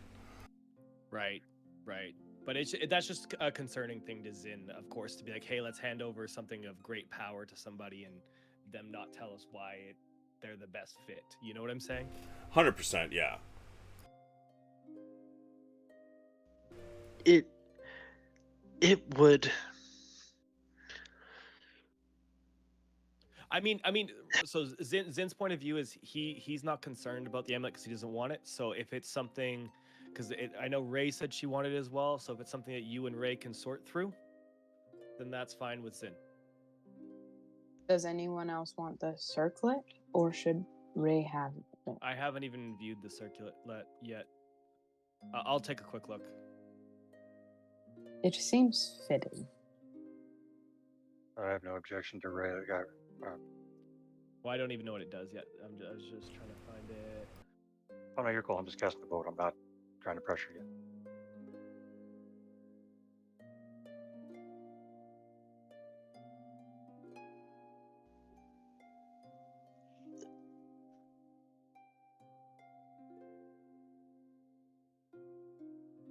I mean, so if Ray wants the circlet and it's not a problem for anyone else, she can do that, and then the amulet can go to Brahm. I'm okay with that. Seems fair. Then there's this potion of growth. When you drink it, you gain the enlarge effect for 1d4 hours.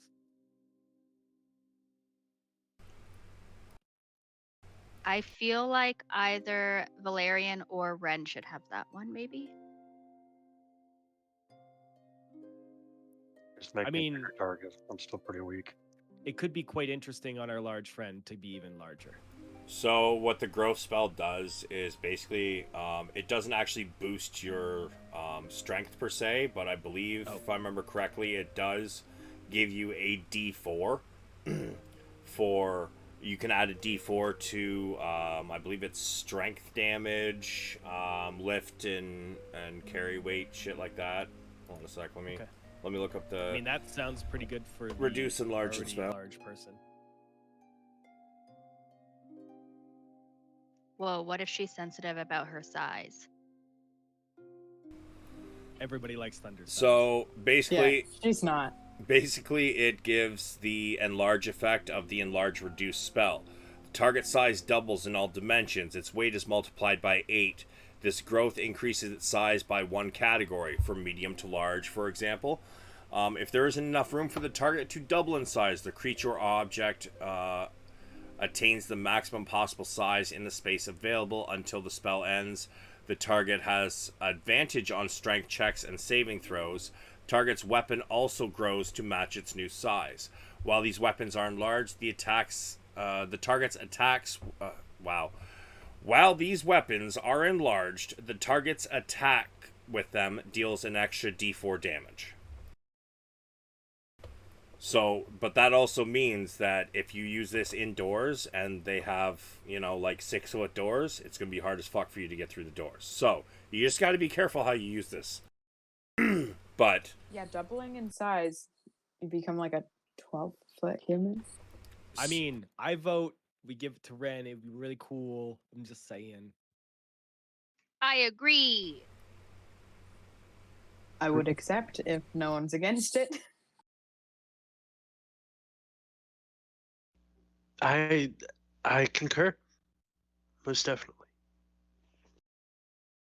And then there's the scroll, which when you use the scroll command, the save is DC 15 of 13.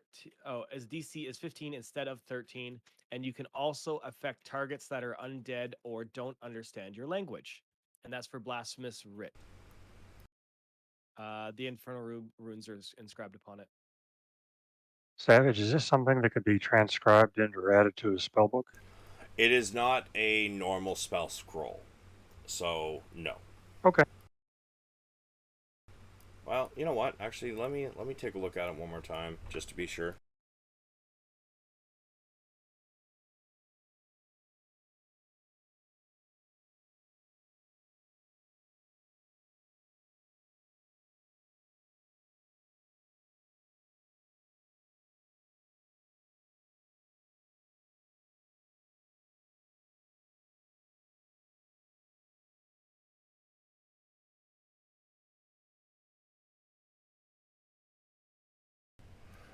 Because it is spell scroll, not scroll of, I would say no. It has to be a scroll of, and then whatever the spell is to actually be able to transcribe it. These ones are kind of a one-use only type thing. But you are also, I believe, the only person in the party who could possibly use that, if I remember correctly.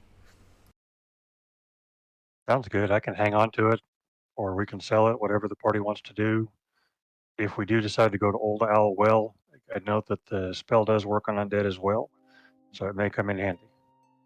I mean, my vote is to give it to Valerian, as I think everybody else has gotten something so It's far. Valerian. Valerian, sorry. Valerian. I keep on calling you Valerian. All good, man. And then the last item is the siege arrows. Which I'm assuming are going to be yours unless you want to sell them. Because I think you're the only... I mean, I would like them, but I'll let the group know what it does. Basically, when the arrow hits an object or structure, it deals double damage, and then it becomes a normal arrow. So I would love to have the ability to shoot bosses with something big. Sounds great. Sounds like a really good ability. Sweet. I will put that in my inventory. Yeah, so to answer your question, Ray, yeah, just type in the word into the compendium, and then click and drag it over to your character sheet. It should show up in your inventory. But also make sure that these things you guys are getting, you do keep a little in your feature section. Make sure to add them to your magic items, and make sure you know whether they are attunement or if they do not require attunement, because you do only get 3 attunement slots. Features section? Yeah. Did I not add shit? Add you guys a magic item thing in your guys' features? I did not. Nope.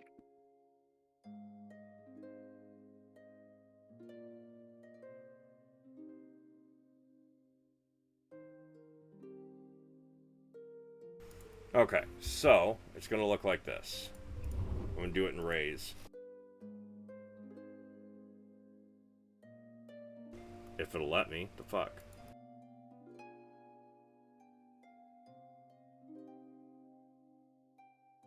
Hey Ray, close your sheet for me for a minute, would you?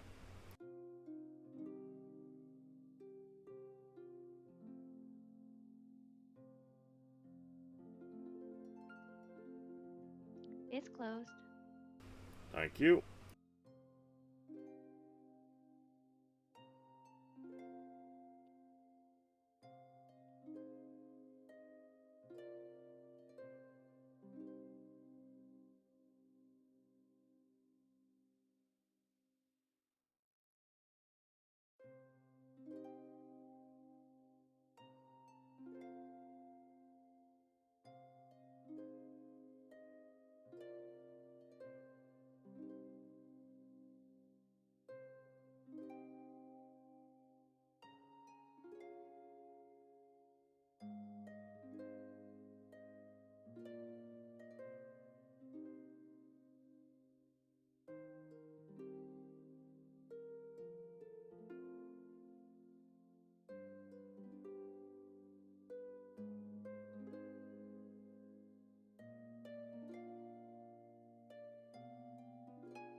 I've been talking this whole time and not fucking hitting push to talk. Awesome.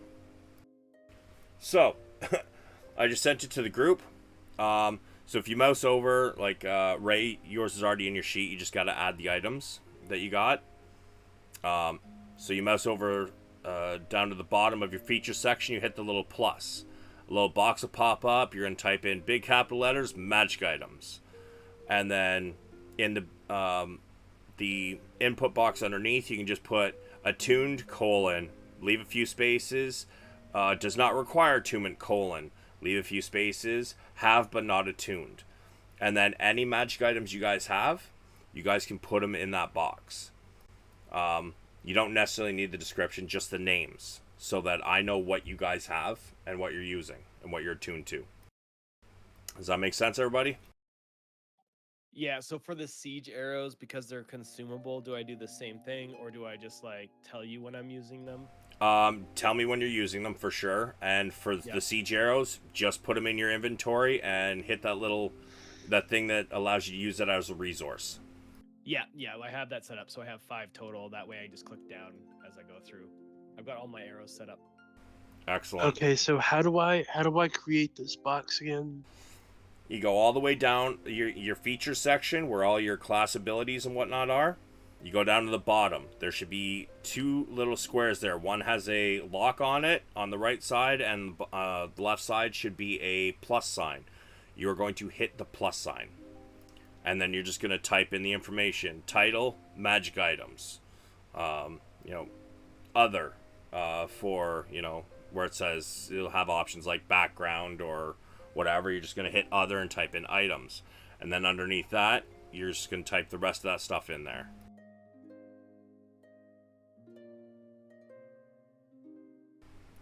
Not quite, Lori. Hold on a sec.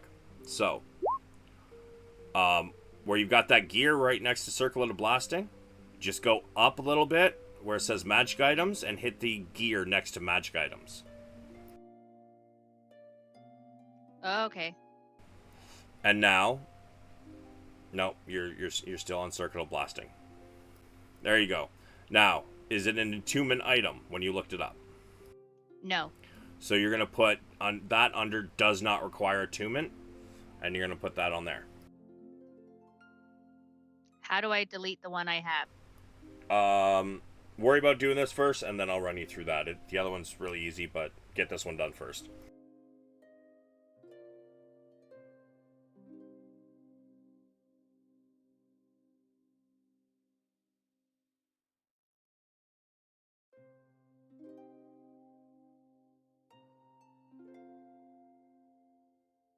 And sorry, just to clarify, do you want us to put what it does in that little spot as well?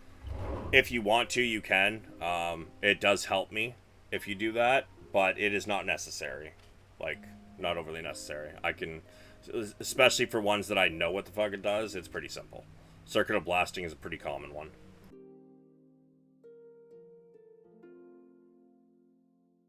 Now, most people don't have their players do this. The reason I do is just simply because I run so many other games. I don't know what everybody's attuned to. So this gives me an easy way to look at it and be like, okay, this is they need something for this slot. This is where they're weak at, and they have an attunement slot, so I can find them something to give them at some point later down the road if they need it. Yeah, I'm not seeing it. Is it under features and traits? Yes, at the very bottom there should be a plus in a little tiny box at the very bottom. Okay. You found the plus? Yes. All right, so you hit plus, and then it'll come up with a little box. You can put in your name, the source, the type, and then you're going to put in those 3 headings there.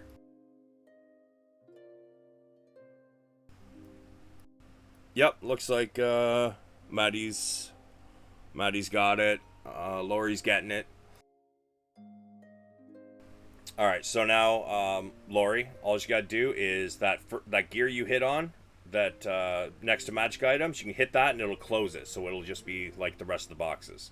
Now, if you click on other and items, it'll expand that box. You got to click right on the. Yep, there you go, expanded, perfect. Now, to delete the one you accidentally made, if you scroll all the way to the bottom, you hit that lock instead of the plus. Perfect.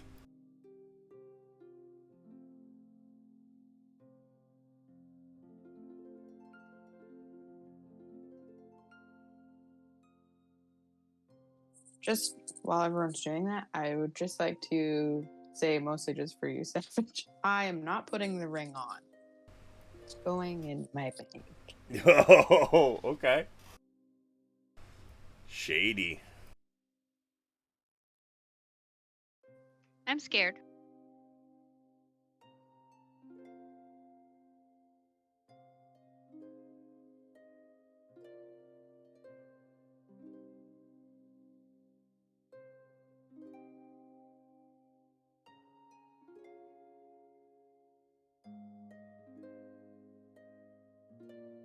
Okay, so Maddie, you're actually going to need to move that the ring down to the have but not attuned section of your magic items that you just made. Okay. Because it does require attunement to actually use it, but yeah. So you have it, but you're not attuned to it. You're going to put it down there at the bottom. Now, the attunement, in my games, it does take a long rest. So right now, you guys are just throwing it all in there. You guys are going to get a long rest before too long anyways. But yeah. So as you guys finish up, I'll let the rest of you continue doing what you got to do. Brahm, it is about time for your meeting. Who are you taking with you, if anybody?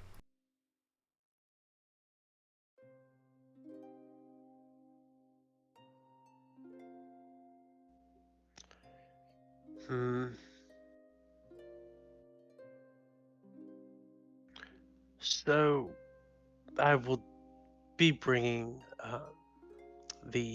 my cat compatriot. I believe that she hadn't mentioned for me to bring anyone else. She did not.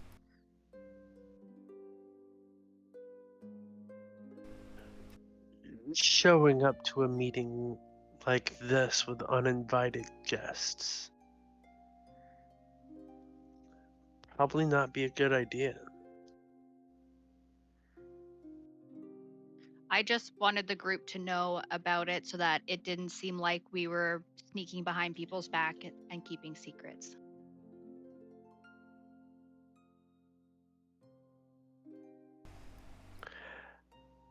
I would probably just inform the group that the meeting is on a particularly sensitive, holy matter. I will bring back any and all advice. I will inquire into blessed objects, holy waters, in anything that might help us in our further immediate pursuits.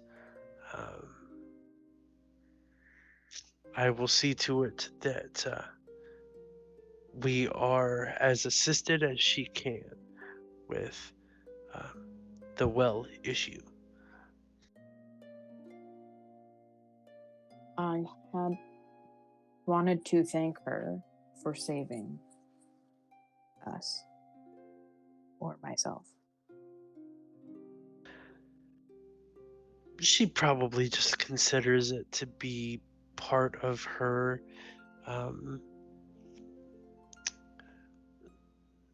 normal everyday requirements as a priest. That's what they do. They save those in need.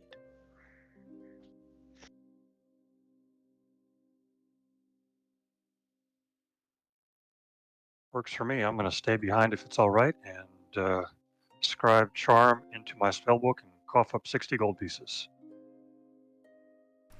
All right. 50. Is anybody else doing anything in particular, or just chilling while they go for this meeting? Zin is gonna go for a rest. All right, hitting the hay early, huh? Yeah, but with that, because I don't need to sleep as much, I'll let the group know that I'll get up early and hawk our few items and then bring them back before everyone gets up. That's okay. All right. Sounds like a very admirable plan.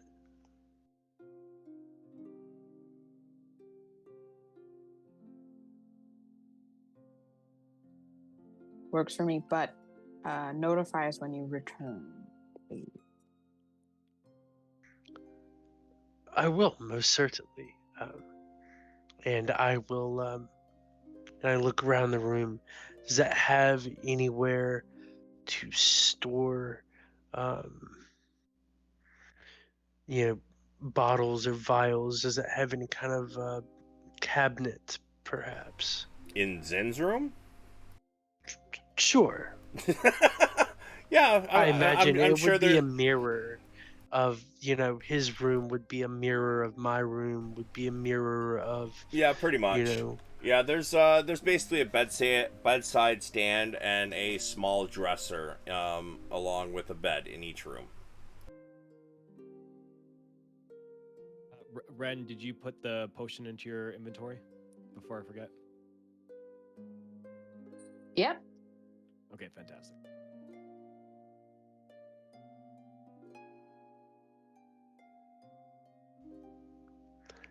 So with that, I will give the group a slightly regal bow and inform them that I must be going. And I would look at our cat compatriot expectantly.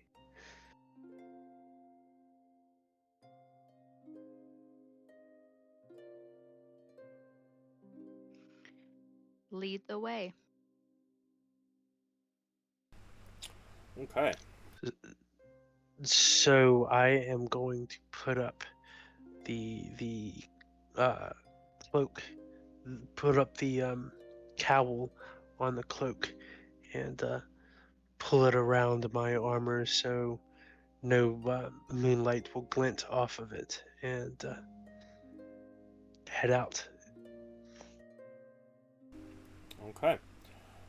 So the two of you head out, and you guys pass the Shrine of Luck, which is here, and you guys get to Sister Garael's home. The streets are empty at this point. There's a couple oil lampposts around, but there's not much. It is silent, but there is a small light flickering in a window, in just to the right of the front door of this house.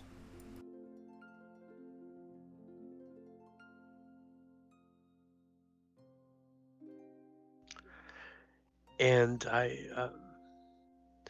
turn to her and explain to her that some truths are for the betterment of those around you should be kept secret. And I just two quick raps on the door and then step back.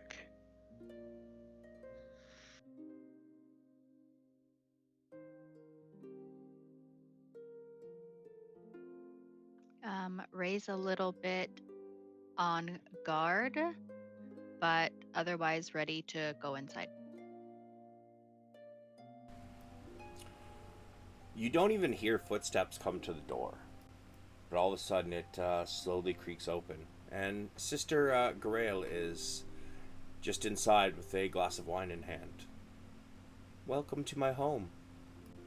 Please, come in. And she waves you guys in.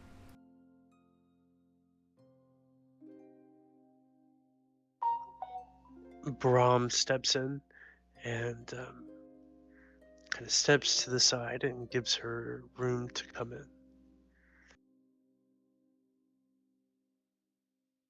Ray slowly enters inside, kind of looking around at her surroundings. Inside, it is rather humble. You do see a kind of an oil painting of, is it Tamora? I think it's Tamora. Damn it, I forget who she worships. And I had to reload my page, so all my things went away. Yes, Tamora. Yes. You see an oil painting of Tamora on one wall. There's a small table. There's 4 chairs, and there's a bottle of wine. And her glass is in hand, but there's 2 more glasses sitting there. Please, have a seat. Would you like a glass? I would indeed, sister.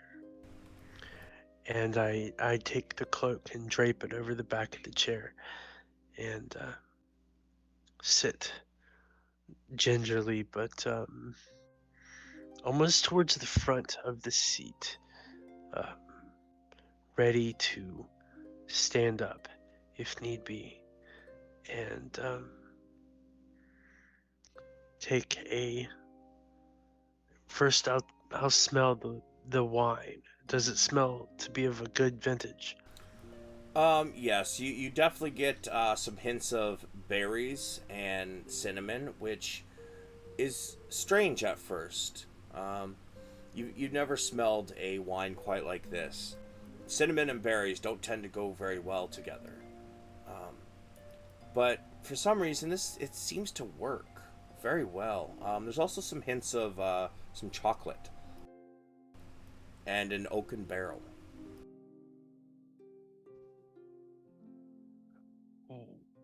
What a magnificent vintage. I have never had anything quite like this. And I take a decent draw from the glass and sit it down nearby. And you, child, would you like one as well? Ray slowly and hesitantly comes in and sits down. She takes the glass and kind of sniffs it and then crinkles her nose and gently sets it back on the table and then gives a wide-eyed cat stare to this woman and asks for milk. She chuckles and she says, I'm sorry, child. I have wine and I have water. I'll have a water, please. Very well. She goes into the pantry cupboard there that is about 5 feet from the kitchen table, and she pulls a jug out of the pantry and pours you a wine glass of water. She brings it over and places it in front of you. So, as looking at Ray, has your friend told you anything about who I am or who I represent? Sadly, no. He is very guarded with his secrets. As any member of our organization should be, although you are not quite there yet. Felix?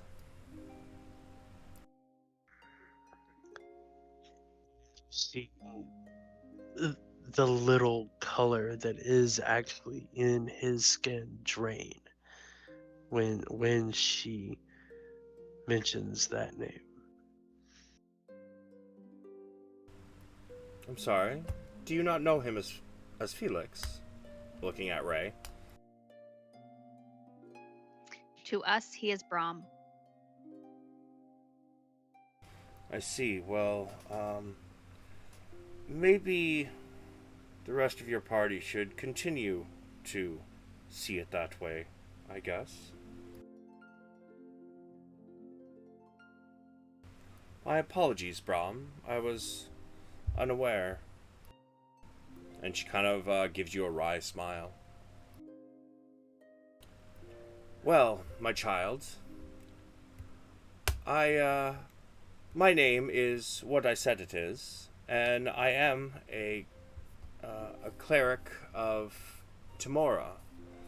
But there's a little more to me than just that. I belong to an organization.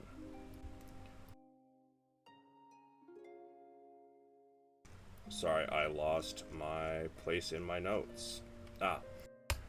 Our organization tends to work against villainy and wickedness wherever we find it. But we work very mindful of the consequences of what we do. We believe that all beings should walk free of fear with the right to live their lives as they wish.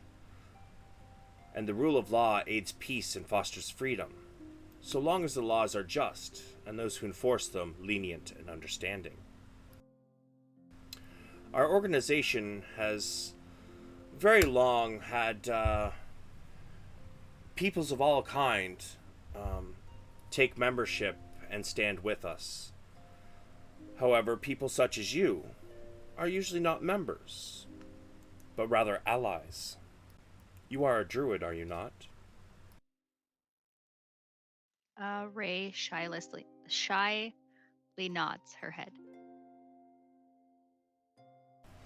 Well, you see, when it comes to recruitment, sometimes we like to know a little bit of the new recruits' companions. Make sure that they can kind of help them in their ways, even if they are not necessarily a member. Do you understand what I mean? Yes. Are you lying or no? I'm trying to be not confused, I guess, because she's That's just a little fair. confused. So in that case, She's just like trying to sound like confident when she's not. she chuckles at your yes. She says, well, have you ever heard of the Harpers, dear? No. We are an organization out of Waterdeep. We work in the shadows, but we are not assassins. We work for the betterment. Should an assassination contract come up from our superiors of an evil person, we do take it out. However, we don't sully our hands with the deaths of the kind, the generous, the righteous. And your friend Brom here, well, you see, his mother has had a standing with us, although his father did not agree with it. When you hear the mention of my father, the exact reverse, my face turns slightly red. Like you could see, like color begin to flush underneath my cheeks, and my hand on the table just grips, and you see like my knuckles turn white. And as far as my face goes, other than turning red underneath my cheeks, you can see perhaps he's trying to struggle in refraining from rage showing openly on his face.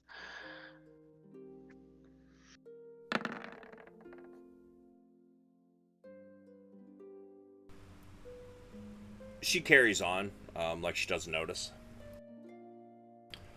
Well, you see, Brom, your mother has made a deal with us a long time ago when our group worked together with her, and who apparently should not be named. And she said that we could approach her second-born to ask if he would like to join us. I'm hoping that she has raised you to be a kind and gentle person when needed, and a strong arm when needed as well. Is this how she raised you, son? It is indeed. I have spent much of my life honing my skills, my body, my knowledge. I have adopted every bit of understanding that I can compile from every inch of this land. I have fought in battles and shed the blood of the evil and the wicked. I have walked in the puddles of their bodies so that the innocent and the kind could live peaceful lives, so that perhaps they would never have to see such things. I do what I do. And he pauses, and he looks at his cat compatriot, and he stutters for a moment. He says,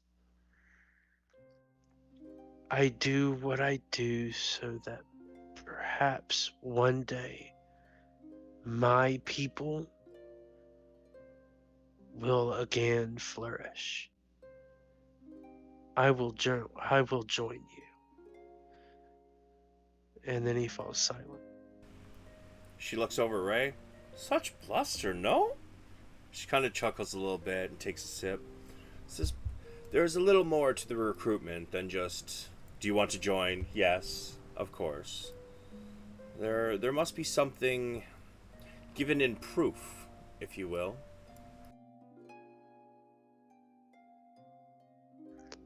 Say more, sister. She says, well, before I do, there's something you must understand. As I said, we are a secretive organization. Can both you, and she looks at Ray, and your friend here understand that some secrets are better kept. Not just for your safety, but for others of the organization.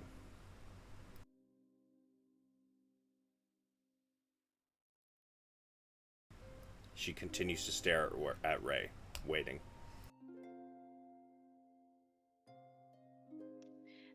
Ray is a little bit unsure of everything, and she is littered with questions. Would you like to do an insight check to begin with? You may insight check her. Okay, yeah, let's do that.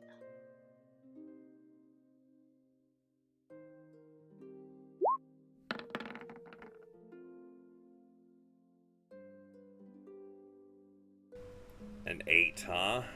Do you have any reason to have advantage? No, I did it on accident. Okay. You're not 100% sure of what to make of this. But if you have questions, by all means, you may ask. Who decides who's good, who's evil, and who's wicked, and who's kind? Well, let me put it this way.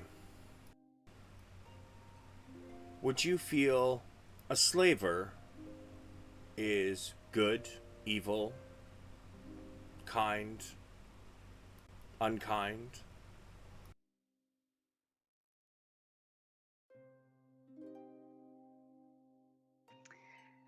That would depend, I suppose. I don't believe anybody is fully good or fully evil.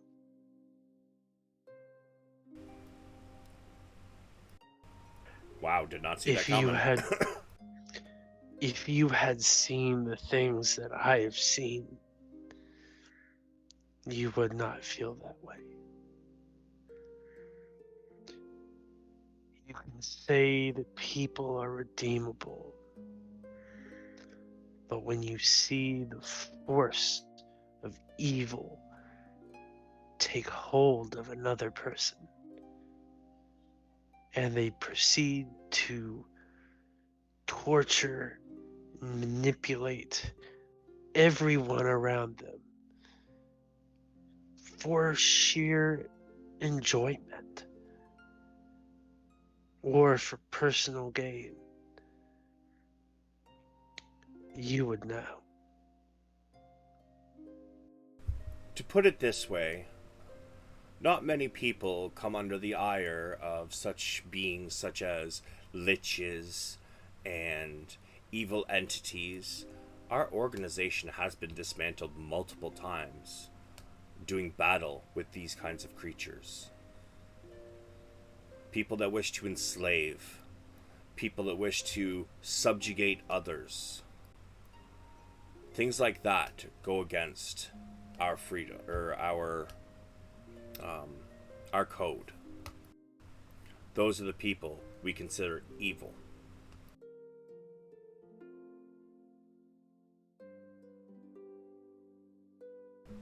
Does that clear it up at all? I'm intrigued, but also unsure.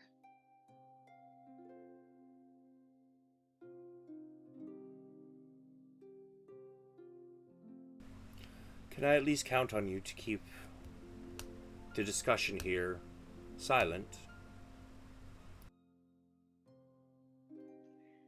Yes, I can be trusted with secrets.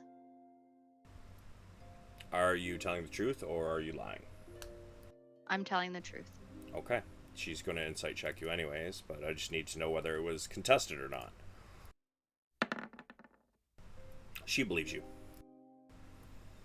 Very well. If you wish to gain entry, Brahm, there's something I need you to do. To the northeast, there is a banshee. Her name is Agatha.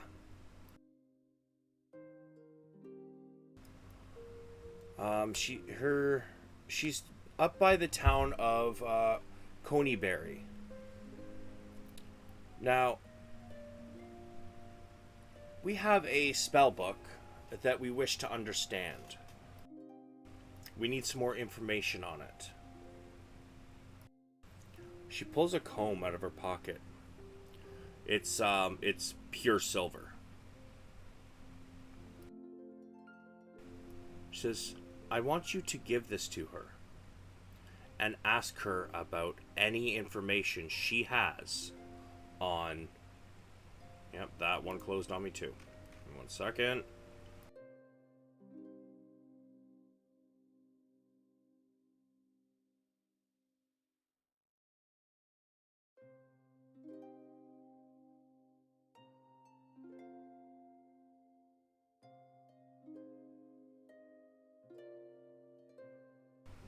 Sorry, it is a jeweled silver comb. The spell book is one that was owned by a legendary mage named Gentle. I believe that if you give her this comb and flatter her vanity, she may be willing to trade the comb for an answer. Sorry, she's looking for the location. God damn, I'm just fucking up all over the place today. She wishes to get the location of a spell book that belonged to Gentle, and she believes that you will, if you give her the comb, she will trade you for information. Now, the only thing is that I want to see how well you do convincing your allies to help you, and that there is no reward.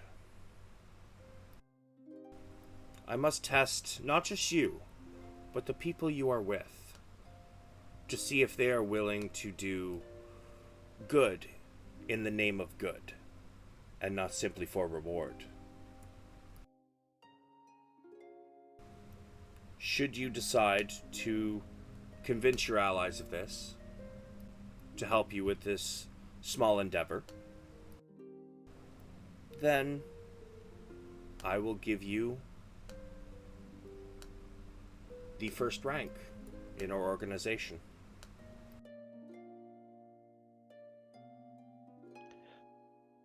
I will do this. And I believe through the past week of experiences with those around me that they are good people. I have seen a fair amount of violence, but also kindness, um, willing to favor diplomacy when necessary, for the most part. I have not seen them needlessly take life. I feel that they are good people. I suppose that we shall see. Very well. And 2 things left, sister. The first, and then Brahm looks to our cat compatriot, and he says,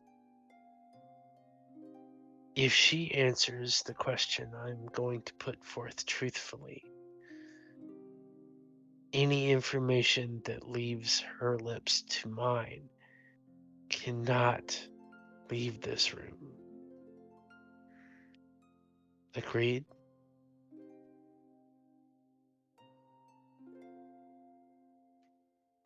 Agreed. And then he looks at the priestess and he says, and Brahm goes rigid, and you see some of the muscles in his arms flex. And his face just goes stern. He says, what of my home? What have you heard? What of my people? Well, she kind of sighs a little bit.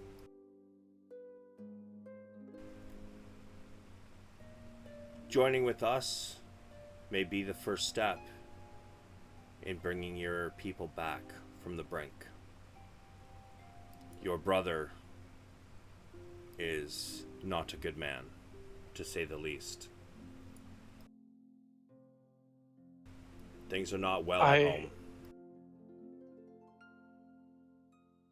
I felt the darkness in him, however small, through the interactions that we had.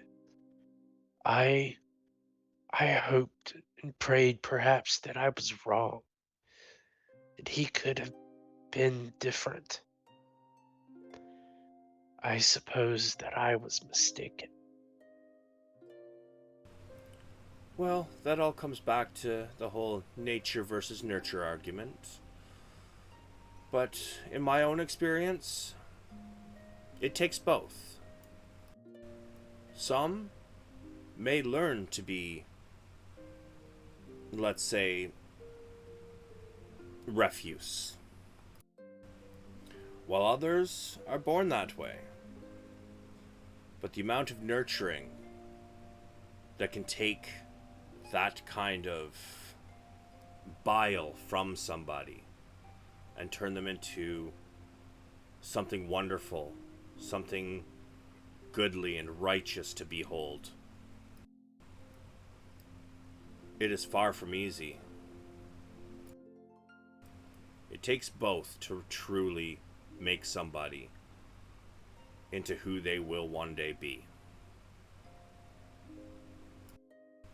And I think possibly your father might have nurtured the wrong parts of him, fed the wrong wolf, so to speak.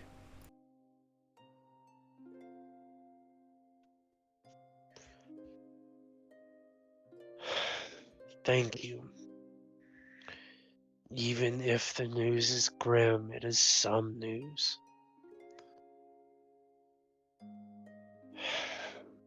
Do you have eyes and ears anywhere near? Or is there any way to make sure if things start getting worse that I could know? I cannot promise, but I will do my best. Because of your mother, there is a small Harper presence in about the area.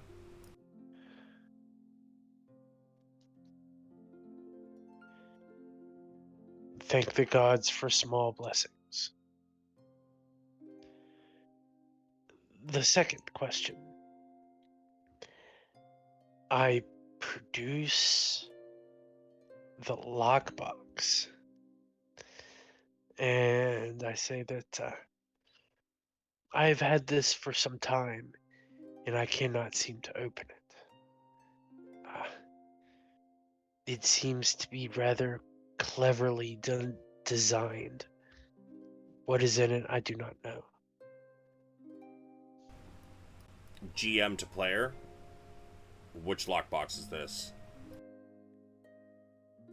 The small lockbox that I took from somewhere along the way. I took a small lockbox that was kind of sitting I think it off was to from the side. Nothic. Yeah. No, you guys It's never from got the one from no? the... No, you guys didn't get the one from the Nothic. It was a chest that we got from the beginning of the Red Brand hideout. It was the first 3 people that we tied up and stuff. We found a chest over that area. Okay. It was not as nice looking as the Nothic chest. Right. Give me a moment.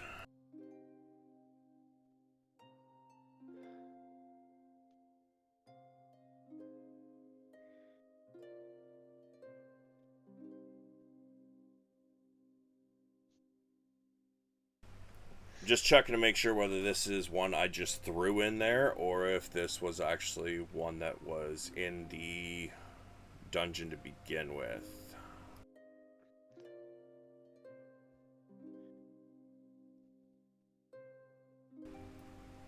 It is one I made up. Cool. Okay. And what exactly would you like me to do with this?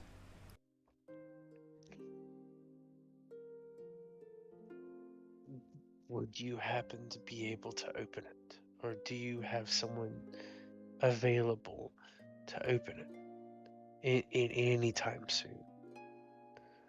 One moment. She walks over to a drawer, kind of in like a. It's not really a dresser, but not really a nightstand either. Just this small chest with drawers in it. She opens one. She kind of walks over, and it looks a bit like a chime. And she holds it near the lock, and she just shakes it, and the bell kind of hits the chime a little bit, and then all of a sudden you hear a click.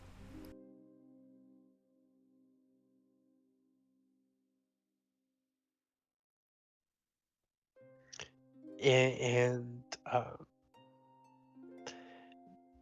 in this room, in this space, you'd probably see Brahm smile, a genuine smile this time. And he says, "Thank you. I appreciate your kindness." And he kind of spins the box around and pops it open. Inside, there is 8 slots, and little vials are sitting in these slots.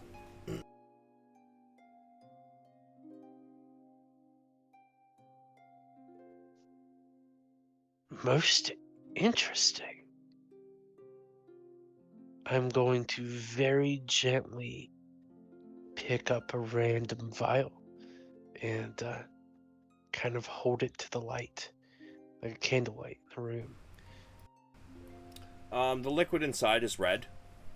It is very,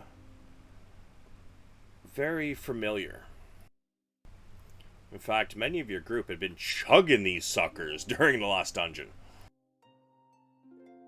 At least that's what they look like. Interesting. How many? 5 of them look like that, but there's 3 that are different.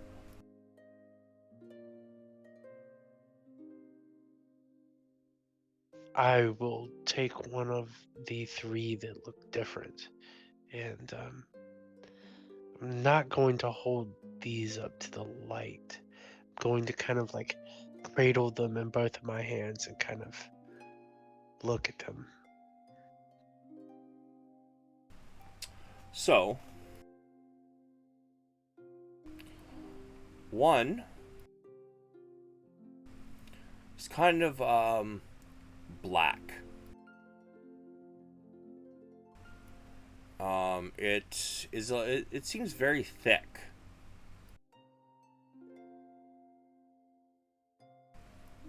You haven't seen one like this before.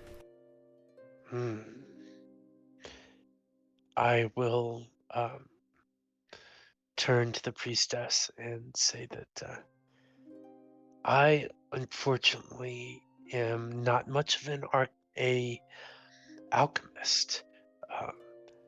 Perhaps you could take a look at these and tell me if you can glean any kind of information from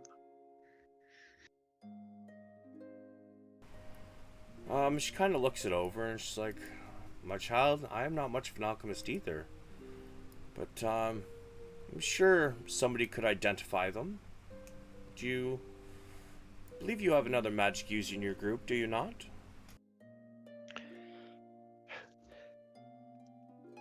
And he gives her a wry smile, and he says, "Indeed, indeed, we do have another magic user in our group. I will pass these along to him and see what his perspective is.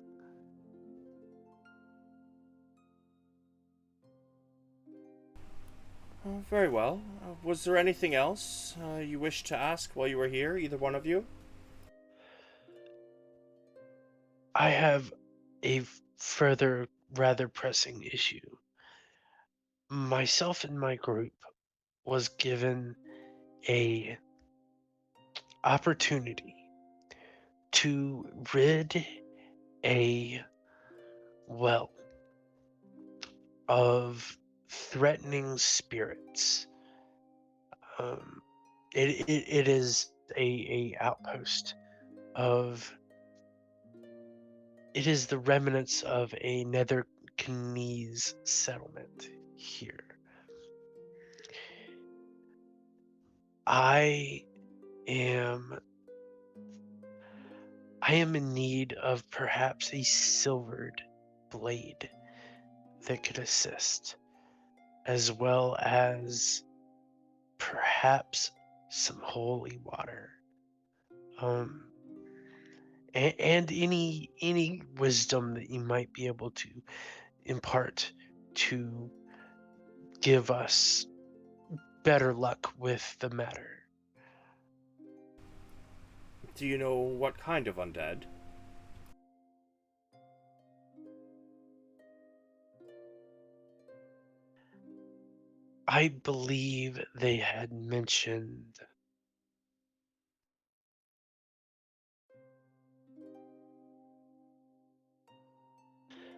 I believe they had mentioned uh,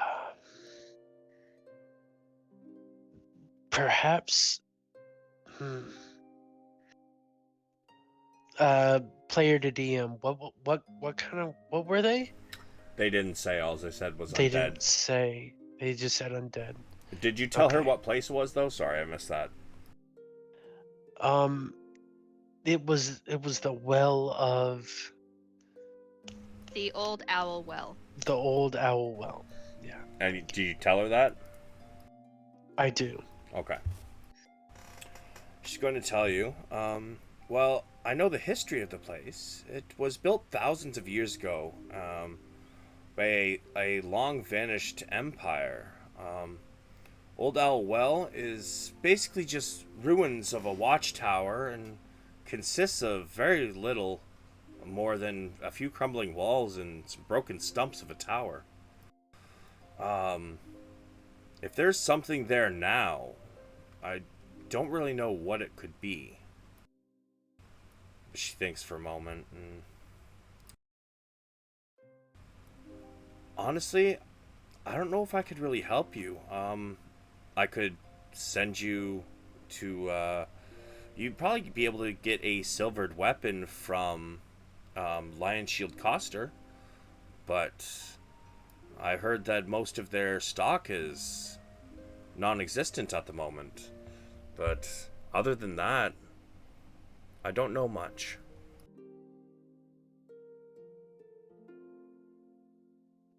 Perhaps some holy water. That I can do. She goes and she pulls out a couple flasks. She's going to hand you 2 flasks of holy water.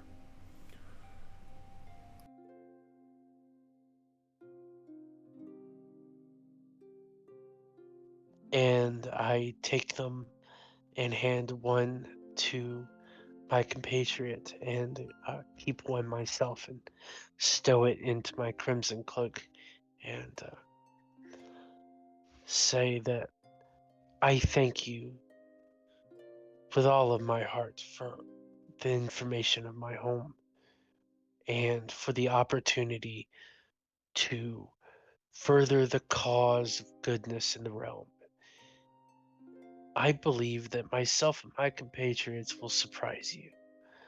So far, they have been very capable. We will see what kind of light dwells in their heart, I suppose. Well, I hope so. And may tomorrow's luck shine upon you. Because it has to shine even on a dog's buttocks one day, now and then. And she kind of smiles.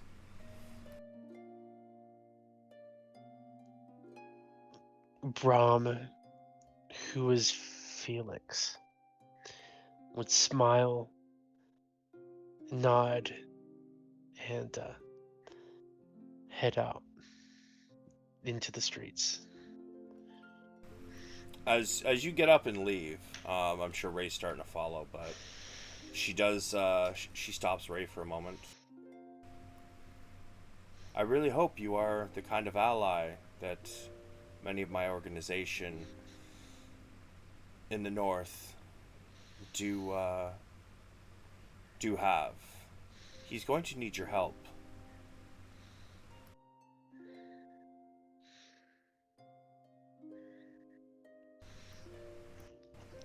Ray? Oh, sorry, I wasn't sure if Brahm was going to say something. His push to talk is on.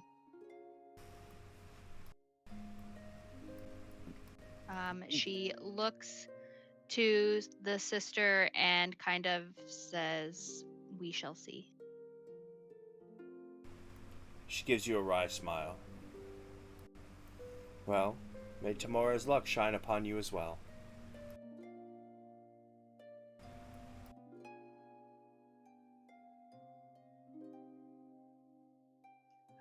She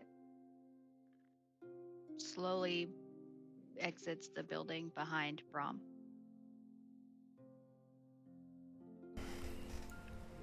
And, yeah, she follows you guys to the door, nods at you one last time, and closes the door behind her.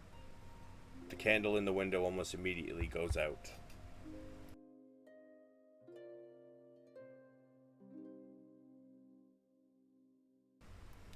So, are you two heading back to the inn?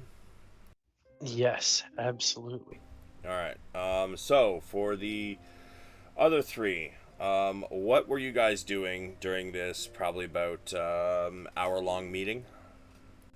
I know, I believe Val said he was scribing down a spell into his spell book, but the other two?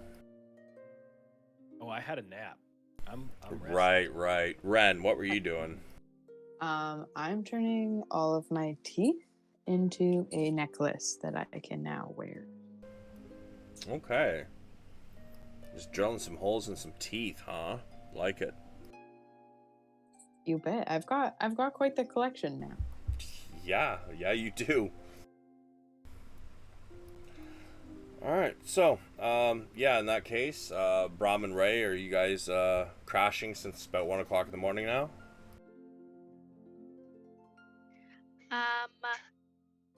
Ray wants to approach Brahm with some internal thoughts she had during this meeting.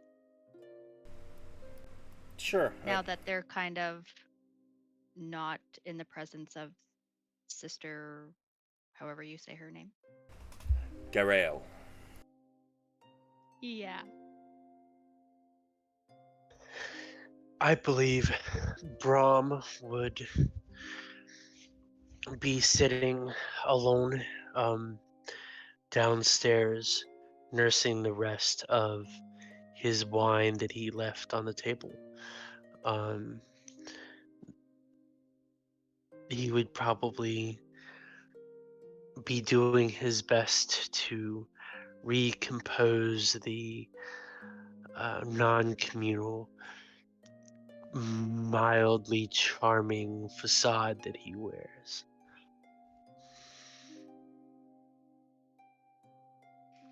Okay, so Ray comes up and sits next to you, waves over to the bar maiden and orders a glass of milk while she turns to Brahm and I guess she's got some questions.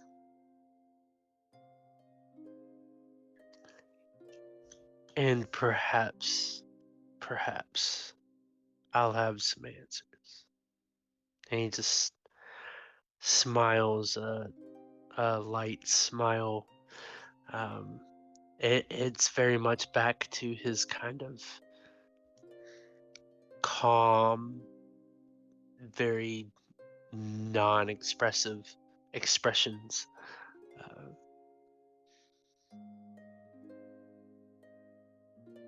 Okay, so Ray is wondering,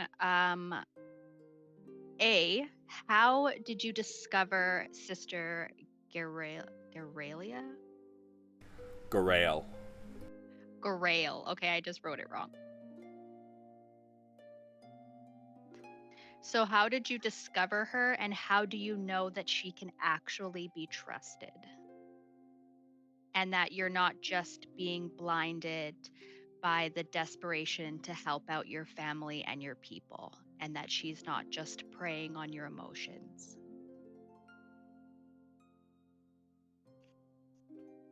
So,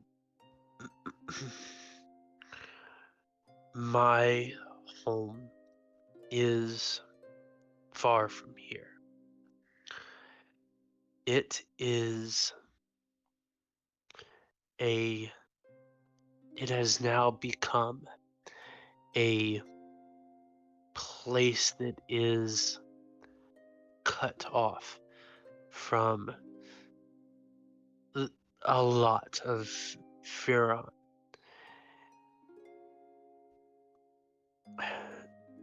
As the group were finishing with other tasks, I had lagged behind and I had stopped to pay homage to the goddess of good fortune.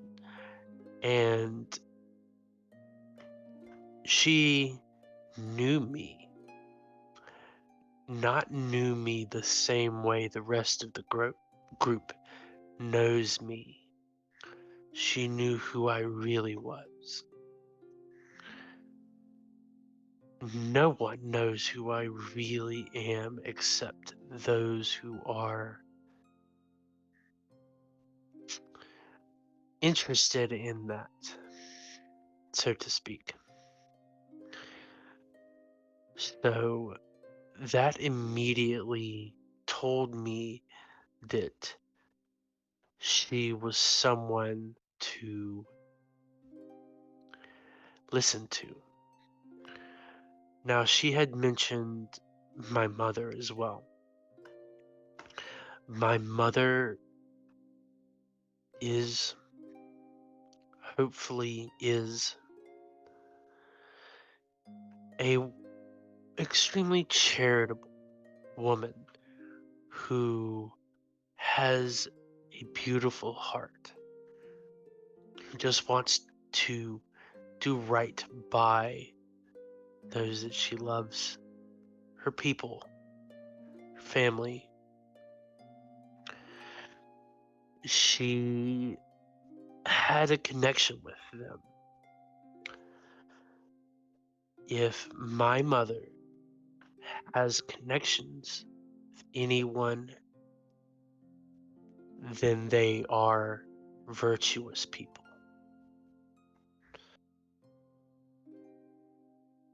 But shouldn't you be able to make that decision on your own instead of basing your opinions off of somebody else? Something about it doesn't sit well with me. My cat like intuition is unsure. So, there are a great deal of evil organizations in this world. A lot of them do what they do in the shadows.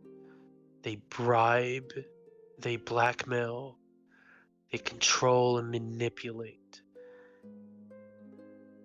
And some blatantly murder, rape, destroy, raise from the dead, and torture the souls of the virtuous.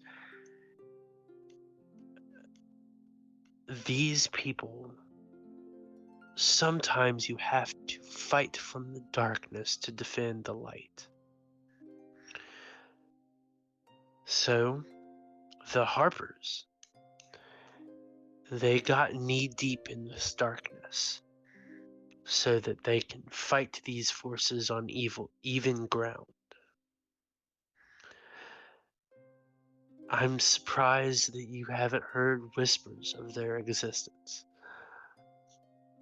They've existed for quite some time, in one form or another.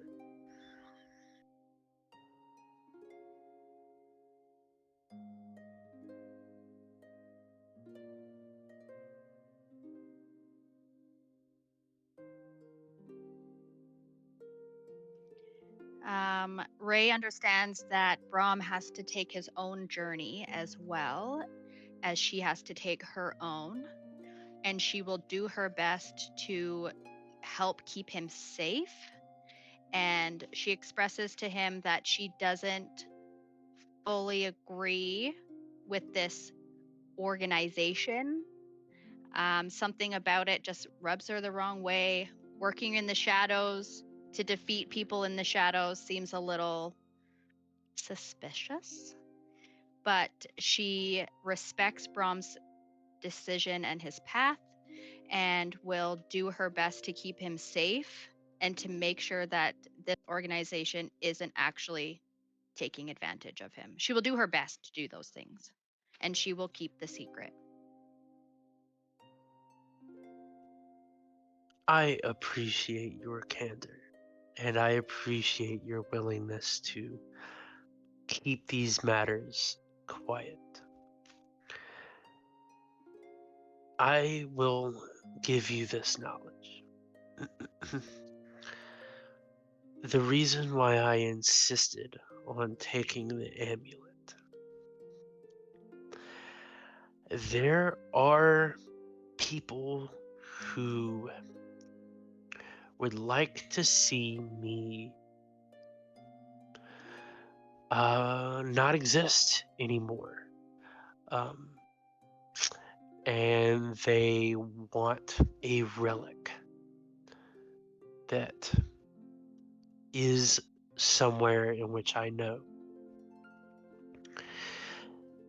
A great deal of people and other creatures, powerful people and creatures, seek my demise, and they seek the power of the thing in which I guard, so to speak. The talisman, the amulet, is a way to protect myself and the group. Were they to find me before I find them, things could be bad. But fortunately, for us all, I have found this amulet, and perhaps that'll remove any kind of immediate potential for threat as far as the people who are looking for me.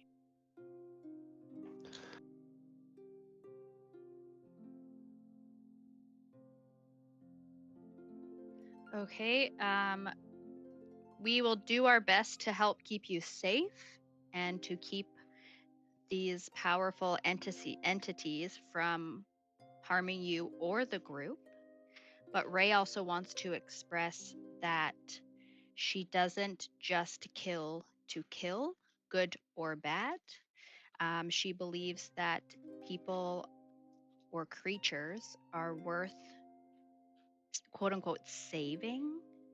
She will only kill if absolutely necessary. If it comes to a point where her or her party members or people she cares about are in danger, then she will kill if she has to. But if given a choice, she will always choose to, I guess, save or help guide, change. What's the word I'm looking for? Am I making sense? You are. The rest of the group, they cannot know. You cannot. I have to press upon you. Even knowing my name and who I, or knowing the things that you know, it is a danger. And the more that we can restrict this knowledge, the less danger that everyone else will be around me. And that isn't just the group. These people, if they knew where I was at right now, they would murder and resurrect everyone to get to me and the things that I know and the relic that I have. It's imperative that you keep these secrets secret. Ray reaches over and grabs Brahm's hand on top of the table, and her tail wags a little bit, and she looks him in the eye and she says, "I am as trustworthy as I am loyal. Your secret is safe with me."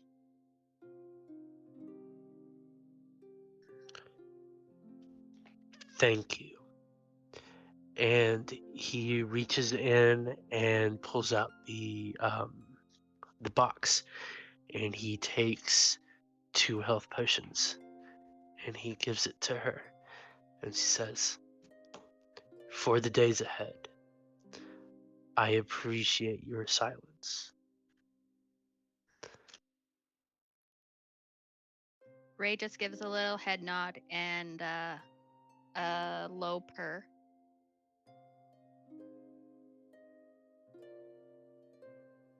And then she slowly gets up from the table, wishes Brahm a good night, and heads up to her room. All right. Brahm will finish his wine and do the same. Okay, so you guys all get yourselves a long rest.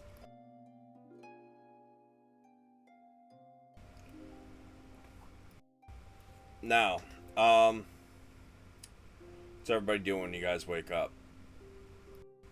We'll start with the 3 that haven't. Well, Zin gets up before everybody. Remember? Yeah, I was about to say the 3 people who haven't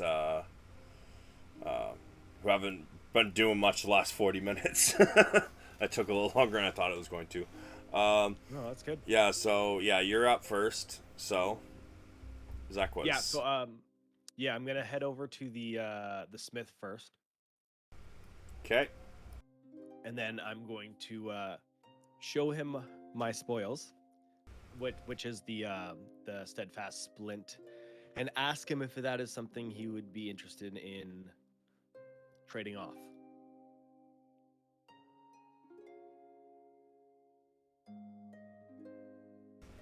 He looks at it. Good condition. I mean, I kind of mostly make my own splint.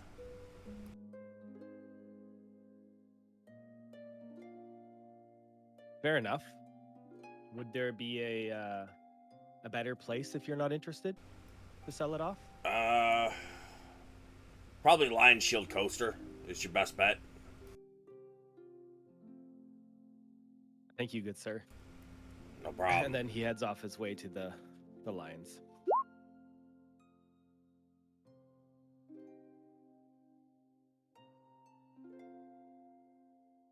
Alright, so yeah, you walk in and same person that was there before, the woman who gave you the quest to go get the stuff. Ah, you're back. I saw they marched Eonar into the jail yesterday. Did you clear them all out? Are they gone? I wish we had got them all, but there seems to be a few more around town. It was a long night, and we could not finish it all that eve. Ah, So, what are you doing here then? Well, down in our journey, I found some stuff, and I was just wondering if you'd be interested in perhaps purchasing this steadfast splint off me. And what's it do?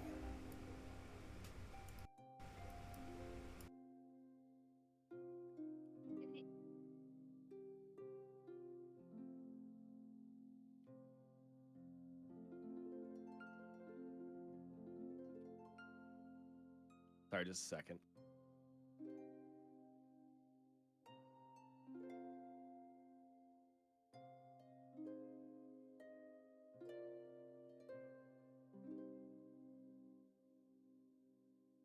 It would give you. Well, wait. Should I say this? It would give you advantage on saving throws against being charmed or frightened, and you have advantage on ability checks and saving throws against spells and effects that would move you against your will. It gives resistance to magic. That's your best bet. Okay, I was like, how do I say this without just like reading it off the script? Okay, sorry. Yeah, so sorry. It gives you resistance to magic. I'd buy this off you for 200 gold. 200 gold. I mean, magic resist is kind of rare these days, is it not?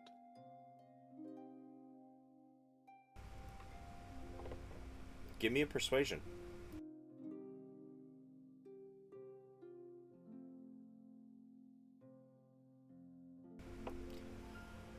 She looks it over again.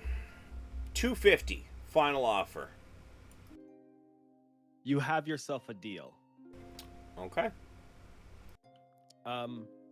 I also found a few other items. I found a handful of parrots and a couple chameleons. I see. And DM to player. What's the worth next to him?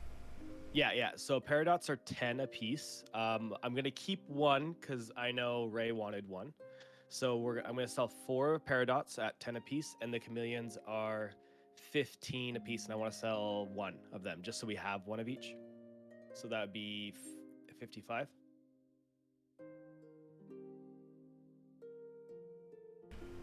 All right. So you got 305 gold.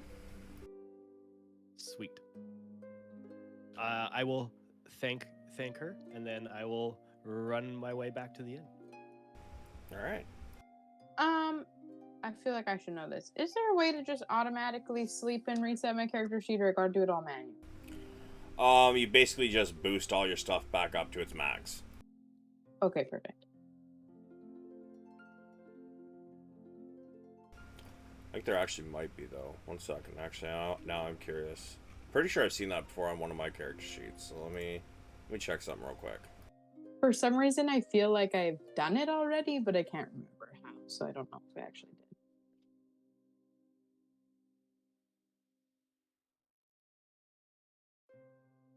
And then if everyone, I'm gonna split the money. So if everyone wants to add 61 to their total. Yeah, actually, if you guys want to all add this option to your sheet, on your main character sheet, where you've got your core, bio, and spells buttons there, right next to it, you hit the gear, and on the right side, in the first box on the right side, you should see short and long rest.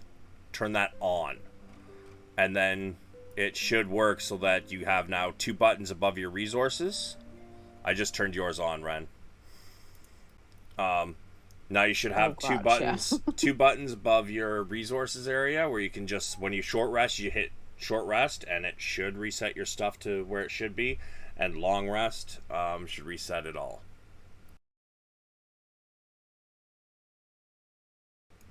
But yeah, so everybody gets 61 gold to add to their stuff. Ren and Val, is there anything you guys want to do in the morning?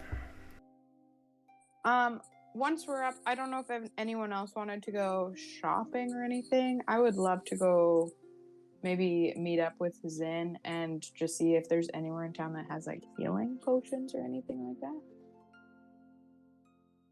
Your best bot would probably be Lion Shield Coster. Sorry, Val, what's that? Can I go shopping too? Same. I would be needing to go to at least the Lion Shield for silvering. All right. As you guys each come down the stairs, you guys can see Zin walking back in. He's gonna hand you guys your 61 gold. And yeah, you guys can go shopping. So let's start with Val. You are on the top of my list on characters. So we'll start with you. You guys all head to the Lion Shield Coster. And as you guys enter, the rest of the group is back, are we? What can I do for you? So internally, I'm wondering what I know about undead,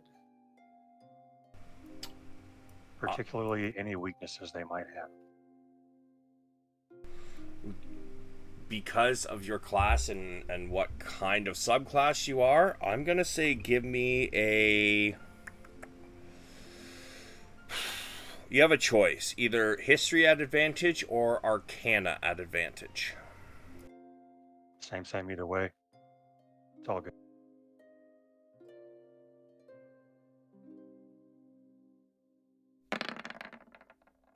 Wow. Okay, so good. what you know is that there are literally hundreds of different types of undead.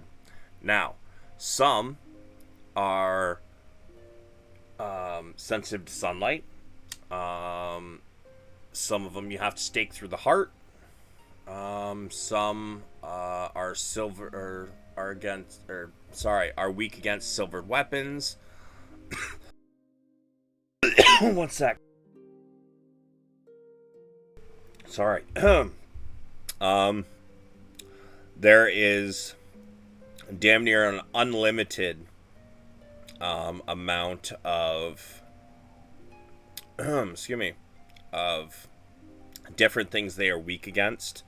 But many of them are weak against fire or radiant damage. Most of them,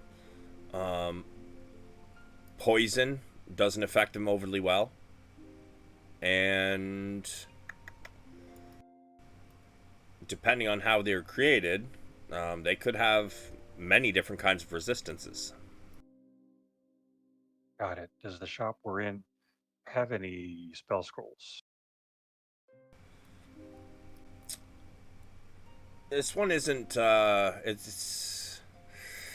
Depends what you're looking for, I'll say. A cantrip for, basically the flame... I can't think of the name of the spell. Dang it. Firebolt? Firebolt, that one. Yes. It's, let me check the price here, but I believe it was 50 gold. Spell scrolls, cantrip. Yes, 50 gold. Oh, yes, it is quite a popular one. We don't carry much in the way of spell scrolls and scrolls of spells and what have you, but this one, yes, this one I can do. Perfect. And would you also be willing to exchange a short sword for a dagger? My short sword for your dagger if you have one. May I see the short sword, please? I'll prefer the short sword that I picked up in our first room in the dungeon. It's not, great shape, but it's not horrible either. She goes, one moment.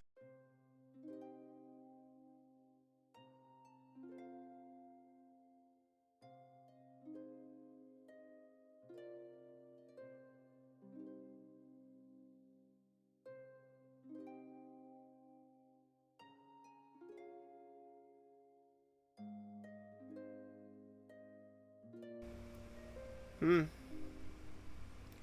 50 silver on top, and you have a deal. Or, sorry, 5 silver. That's, yeah. Done. Well, here's your dagger. Thank you. And here's your short sword and the 5 silver. Excellent, excellent. Is that all you needed? That is all I need. All right, next down is we have, let's go with Ren. I am looking for healing. If you have anything of the sort. Well, I have a grand total of about, I think I have 10 potions left. It's about all we have, though. And what is their cost?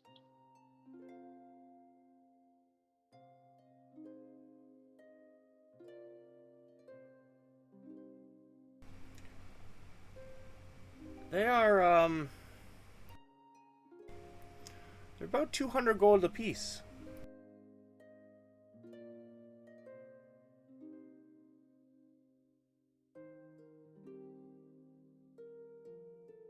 It's a hefty price. But healing is beneficial. Do you have any lesser healing things? That is the lowest potion, I'm afraid.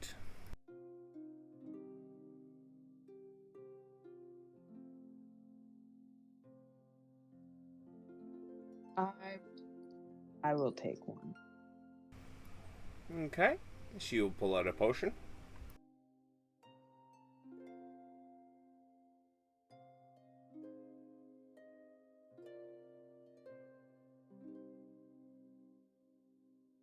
And she'll pass it across to you and wait for the money. Okay, I hand her 200 gold pieces. Sorry, did you say 200? Yeah. Alright, cool.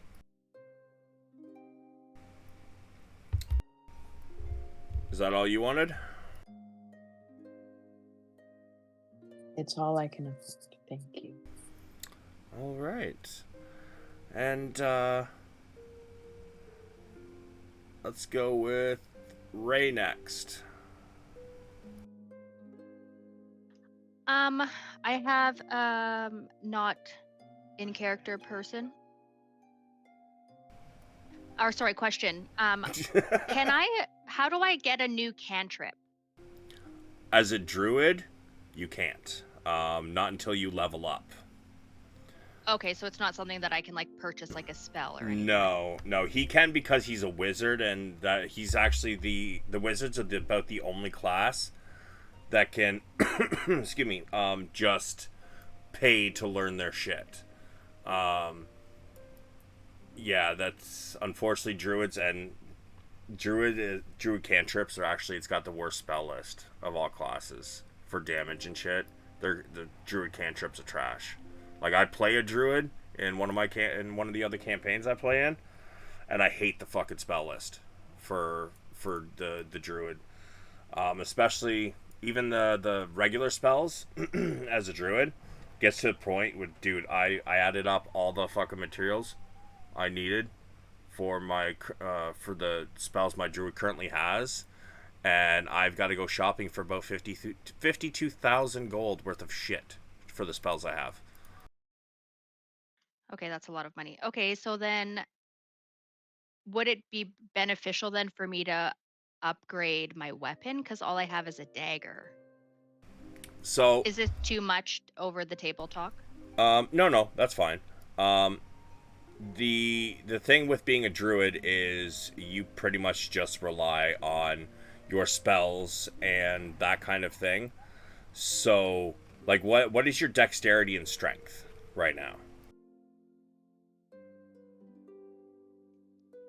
My dexterity is 15 plus 2, so 17, and then my strength Not how that is works. 10. The mod So then 15. is 15 because the plus then 2 is 10 just the for my modifier for, Okay, so at your, sorry, what was your strength?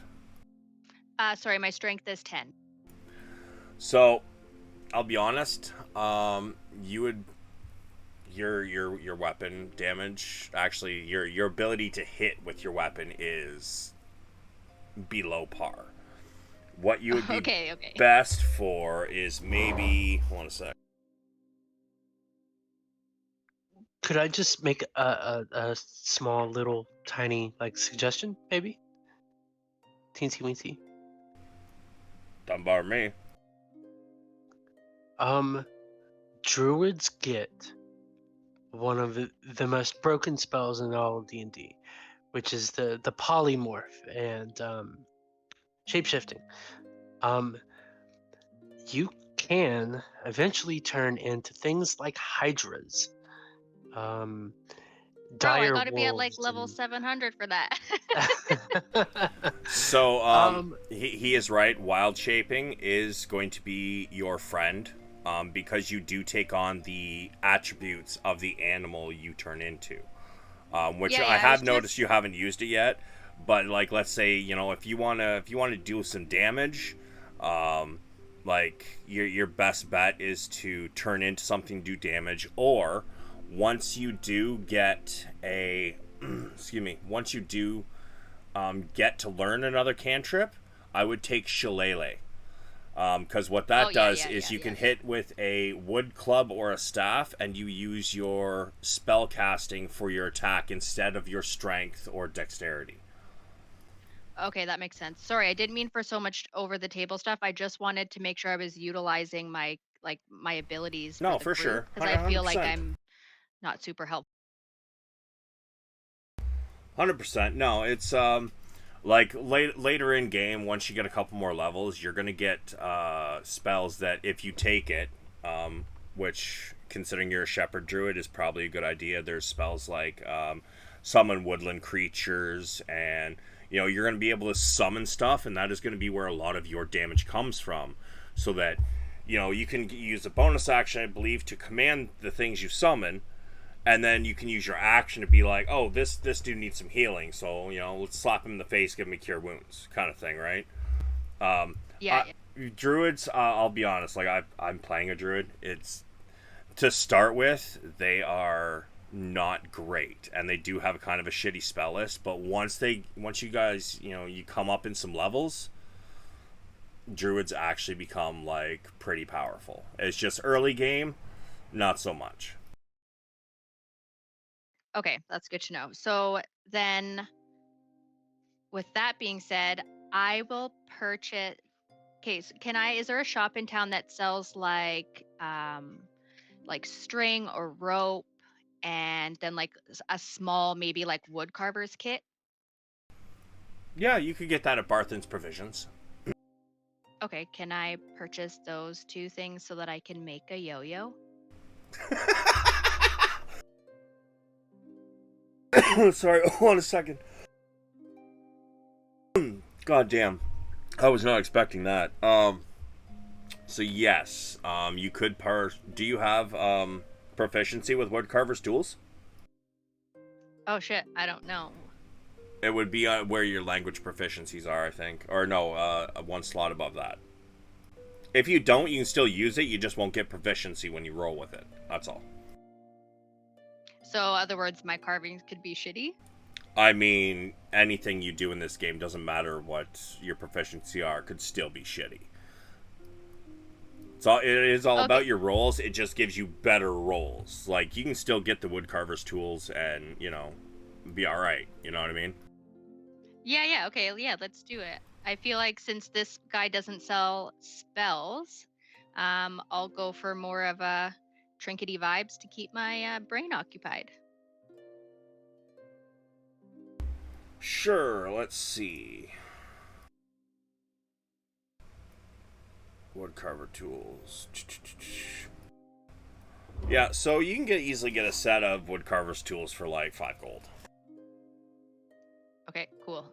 And then I can start carving Ren's teeth into cool things. Oh, the one she takes from creatures. Okay, I was like, bro, what? Yeah, not a real teeth. You should probably ask her first. I don't know how well that's gonna go. I'm a cat. I'm stealthy in the dark, okay? Barbarian with a bite attack would be pretty cool. All right. So that covers. Is there anything else you wanted to buy, Ray? I don't actually. No, I think I'm good. All right. Zen. I'm actually good right now, I think. Okay. Gear wise. Because I can't really get a better bow yet, because we already talked to the smith. So, yeah, I think I'm pretty good. Okay. And that leaves Brahm. Got anything you want to purchase? So I'm going to be after a +1 silver katana, or to get my current katana modified so that it can deal silver damage. So you want a +1 silver katana. How much gold you rocking right now, my guy? Well, I'm a pretty charming individual. I feel like I could haggle him into my price range. I have about, altogether, I would say, put all my silver together, probably have close to 300 gold.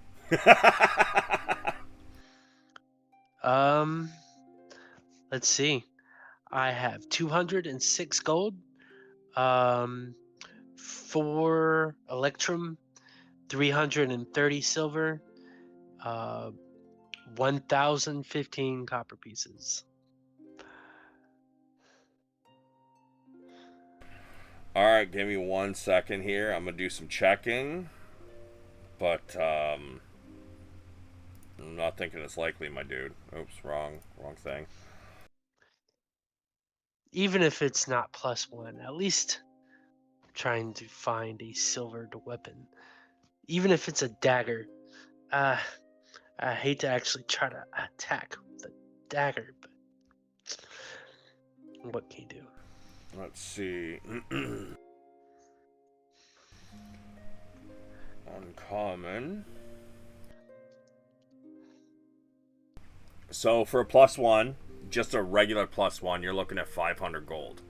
That doesn't include it being silvered. So I see.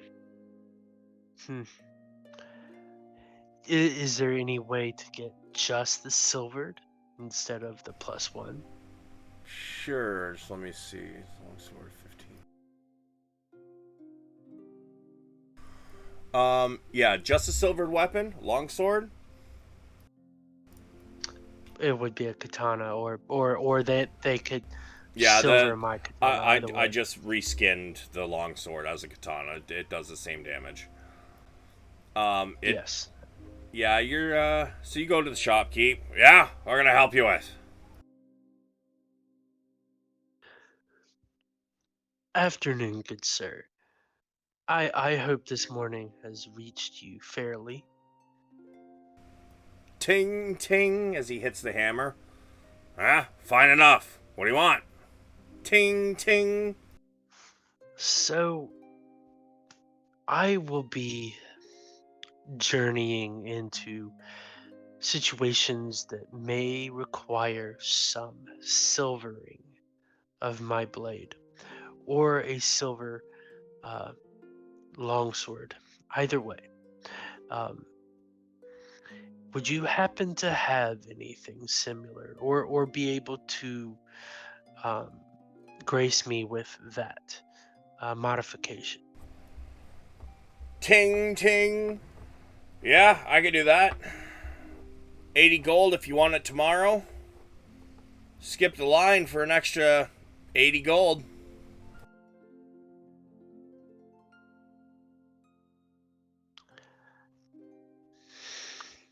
I'm afraid that I will need it today. 80 gold on top of the fee, on the other hand, seems a little steep. Perhaps I could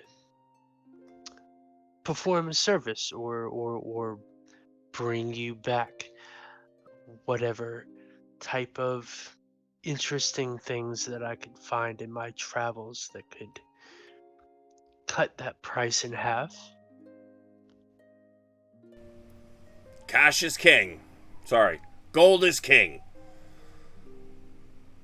If you don't have the cash, can't skip the line. I got orders, son.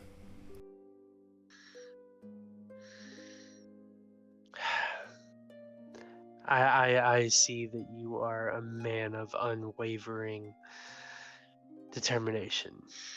And he drops the 150 on the table. Or 170. Well, Still maybe wrong, bro. 900. 160, my guy. 160. Yeah, 160. Yeah, 160. And he drops the 160 on the table. And with that, he unsheathes his katana and gently places it on the table. And I trust that you can give the modification without damaging my precious here. Ting ting. He looks at you, kind of incredulously. Yeah, of course. I stand by my work.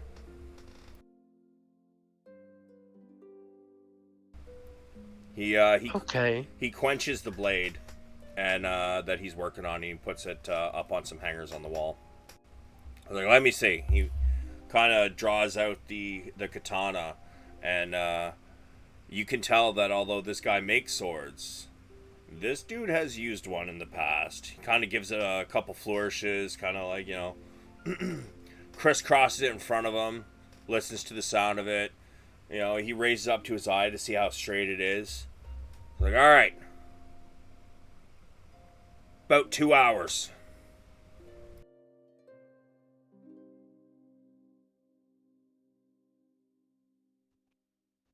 And I will return in 2 hours to marvel at your expertise. I appreciate you allowing me to skip the line. Yeah. And also, would you happen to have perhaps a silver arrow or two?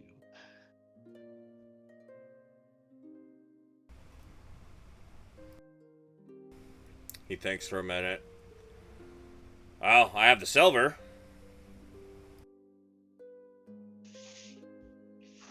Perhaps you could make me 3 silver arrows, and I can give you the silver myself.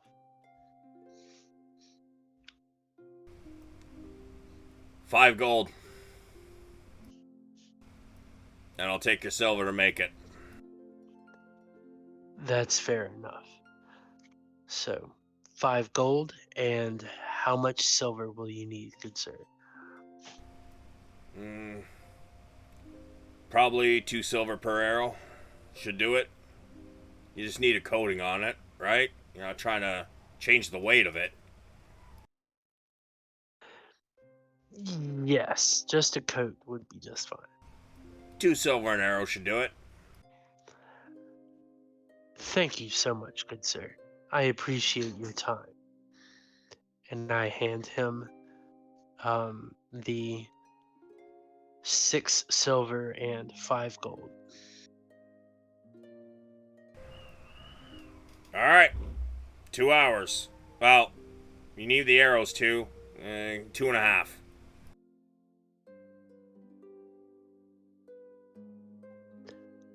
I appreciate your time. And I noticed that you happen to be very skilled with the blade yourself. That puts me at ease knowing that my precious is going to be in the hands of someone who loves them so.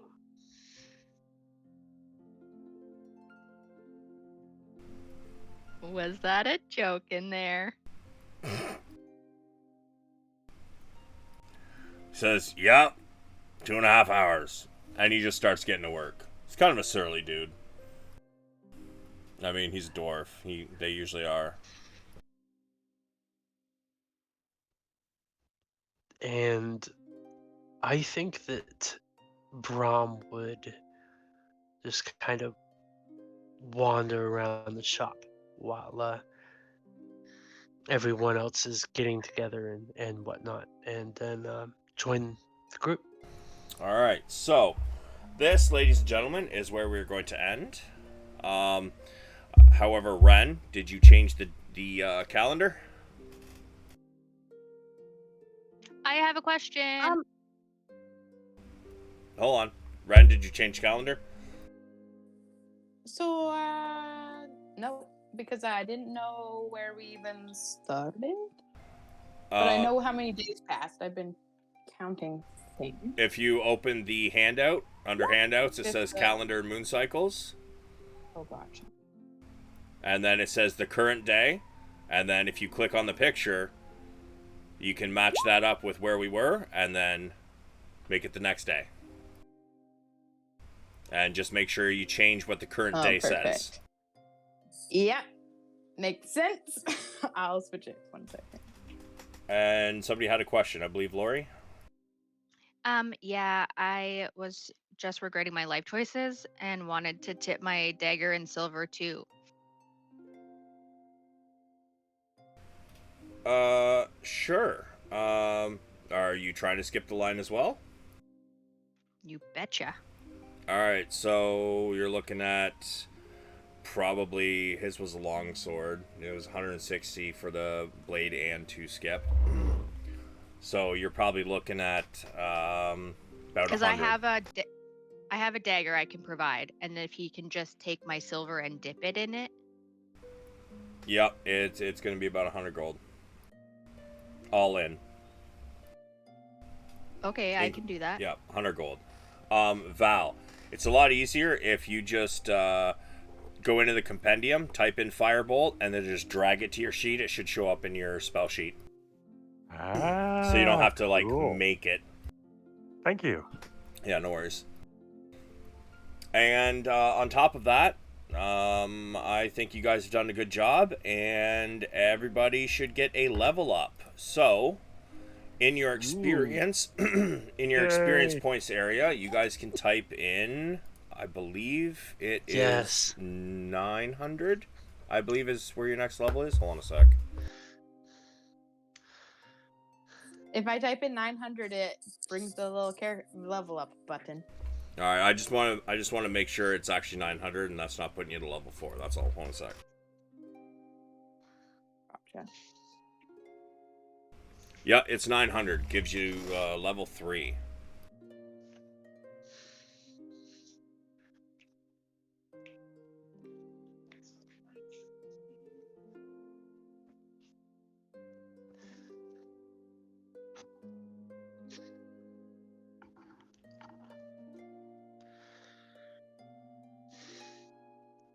Hell yes.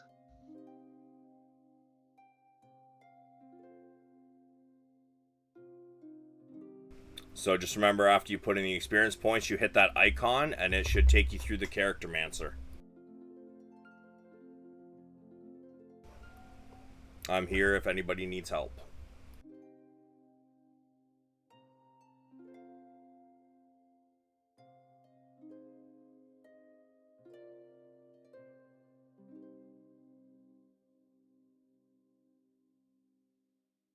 Wait, so because I'm level 3, I get to choose my type now, right?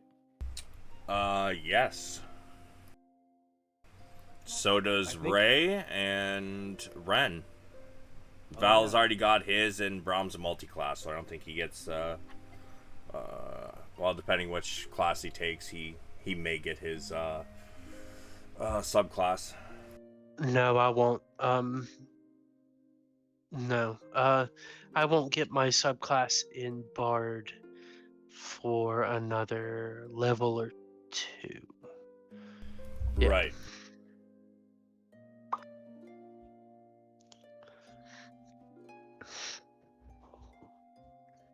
Okay, I can't edit the what day it is. Huh? Hold on a sec. But I Oh, do know that it was 3 days on the there road you go. on the way here. And then last night, obviously. And then I'm pretty sure there was a night, but it's not in when we first got to town with Avelli before. So It's- you got. I it's think 5 nights. this is only your second day. You're starting your second day in town. Starting. So we only slept in town one night, and then our journey here was 3. Yep.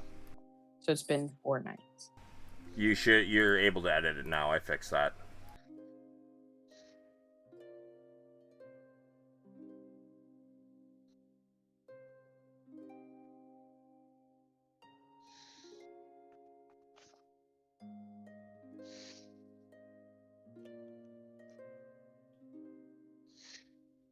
Okay, it's the 9. So for my HP, it's behaving strangely. How so? You don't get, I mean, I got 1 for the level, just 1, and then 2, and that's it. So it's 4 HP. It doesn't allow me to roll or any of that. Wow, I did not know how many paths there were for barbarians. But Yeah, I'm like I just going said, with the one I already know. So it depends on what you want to do. I think you said you wanted to take path of the totem. The totem for Yeah. being the bear totem. Okay, so Brahm, are you taking level in Warlock or Bard? Warlock. Okay, so you should have the ability to either hit roll or average. You see that? Oh yeah, I see it. Yeah, I just hit it back and forth like 4 times, not realizing how it worked. Sorry. So you can see like me rolling like a bunch. So yeah, just make sure you take your first roll, which was a 5. Yeah, I'm gonna take, because mine is 5 as well. So Sorry, I can just click it down, so that should work. Your average is 5, Brahm. You don't have to take the average. You can roll if you would like to. Add a chance of getting more, but you could get less. 5 is your average, because for Warlock it's a D10 that you get to roll for your HP. So you can just hit the average button if you'd like, or you can roll. But whichever one you hit first, that's what you get.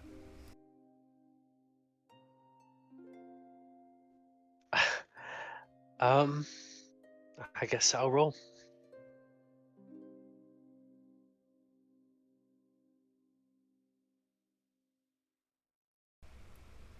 Hey, you got one more than your average. Oh, sorry. You only get a D8, not a D10. But either way, the 5 was the average. You got 1 above it. That's cool. Fantastic.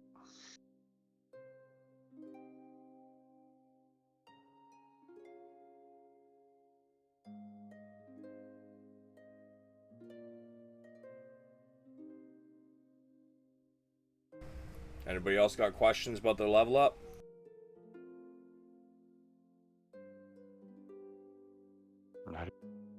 No, I'm just trying to figure out which one I'm just packing into, since I have so many options right now.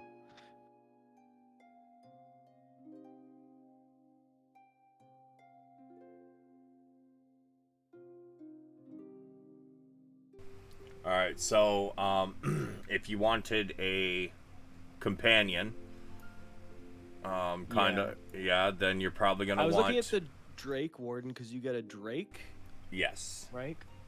And it's kind of cool because I think that because even the other ones you don't really get a solid companion. There is the Beastmaster one, but there's my brother is actually taking another one. Hold on a sec. Let me see which it was.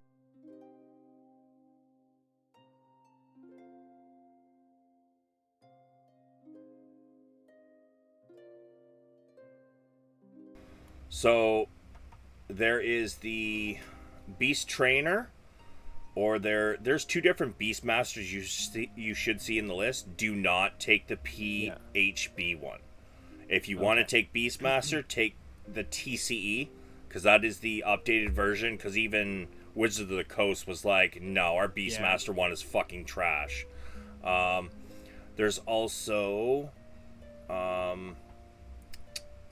yeah, the Beast Trainer one is the one out of my Tome of Heroes.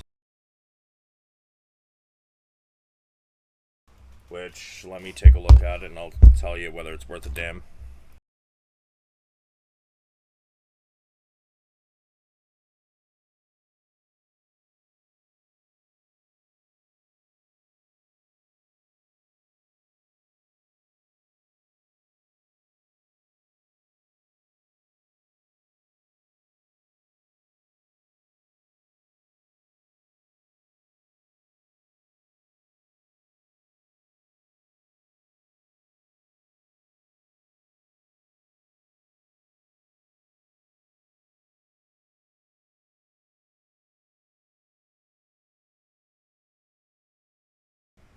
There's also the, yeah, Beast Trainer. Here he is.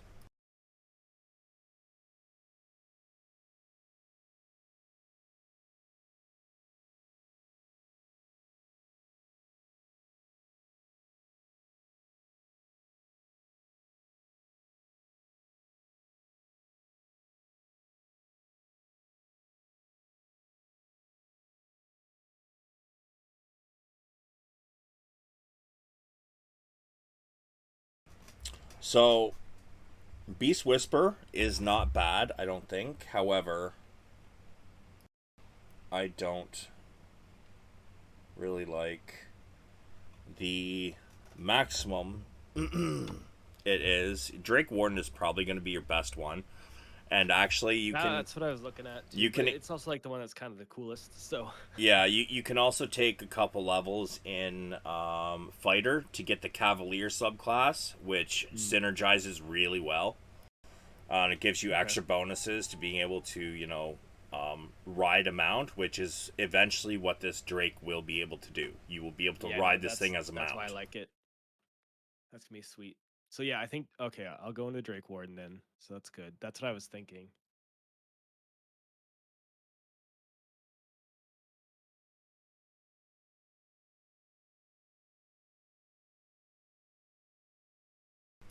So, does anybody else got some questions?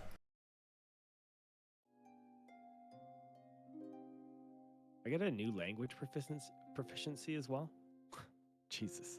Yeah, Rangers get a lot of shit. A lot of it is kind of situational, but they get a lot of shit. Yeah, I'm just. It's a little daunting, to be honest. Yeah, holy. It's cool though. I have a question. I need a totem. So, do I have to wait until I get a totem to use my totem abilities? Or do I just say I have a totem? Or does that become a mission? It just kind of fucking ends up in your hands for right now. Like I said, for right now, until you guys are done with the first part of, like, the first module, you guys don't have to, like, go find trainer. I'm just saying shit happens. But then once you guys are fully used to the rules and everything else, then there's going to be different things like, oh, you want to train a level in this? Well, cool. You got to go find a fucking trainer and you're going to RP it out. But until then, it's just, if it's in your class, you get it. Okay, sounds good. I will just say, because I was just reading my stuff, my physical attributes changed a little bit. My hair is a little longer and thicker. Same with like my eyebrows, all those things. I'm just like a little tiny bit more bear-like. For sure.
Oh, my roll 20 just crashed. Oh no.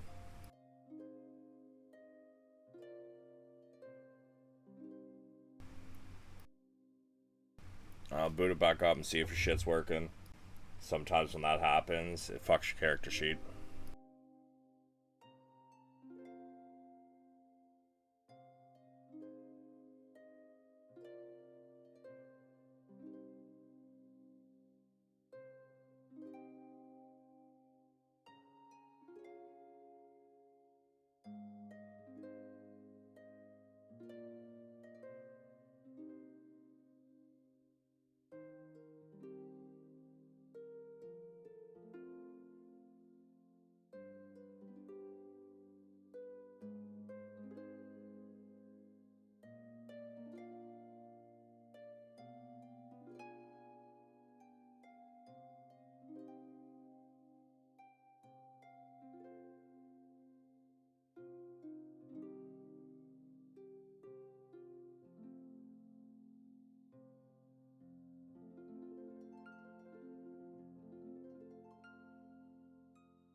Oh my gosh, with your wood carving kit, Ray, can you try to carve a little bear? Yeah, it might not be good at first, but I can try. Because then I'll draw what my little totem looks like for next time. But I'm gonna put it, and then my necklace with the little teeth, with the little bear in the middle, Cute. and that'll be my totem because I need a totem. But yeah, Okay, I can help.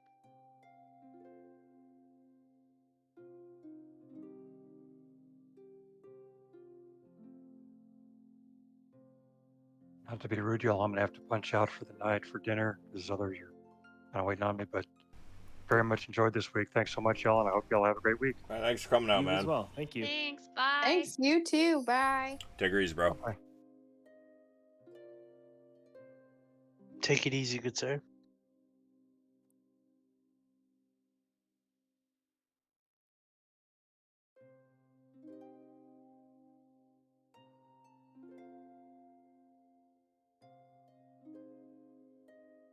Yeah, I'm gonna have to try to do mine again because roll 20 keeps crashing.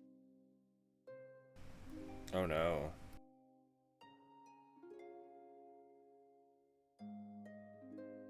It thinks that you're becoming too powerful. It won't put Yeah, I up. highly doubt that. Yeah, big old level What? 3. It's a Saturday. It's Level just it's 3? Saturday night though on Roll20. Like it's like they really need to like get more servers because their shit is trash sometimes. So So this is where the nerds hang out on the weekends.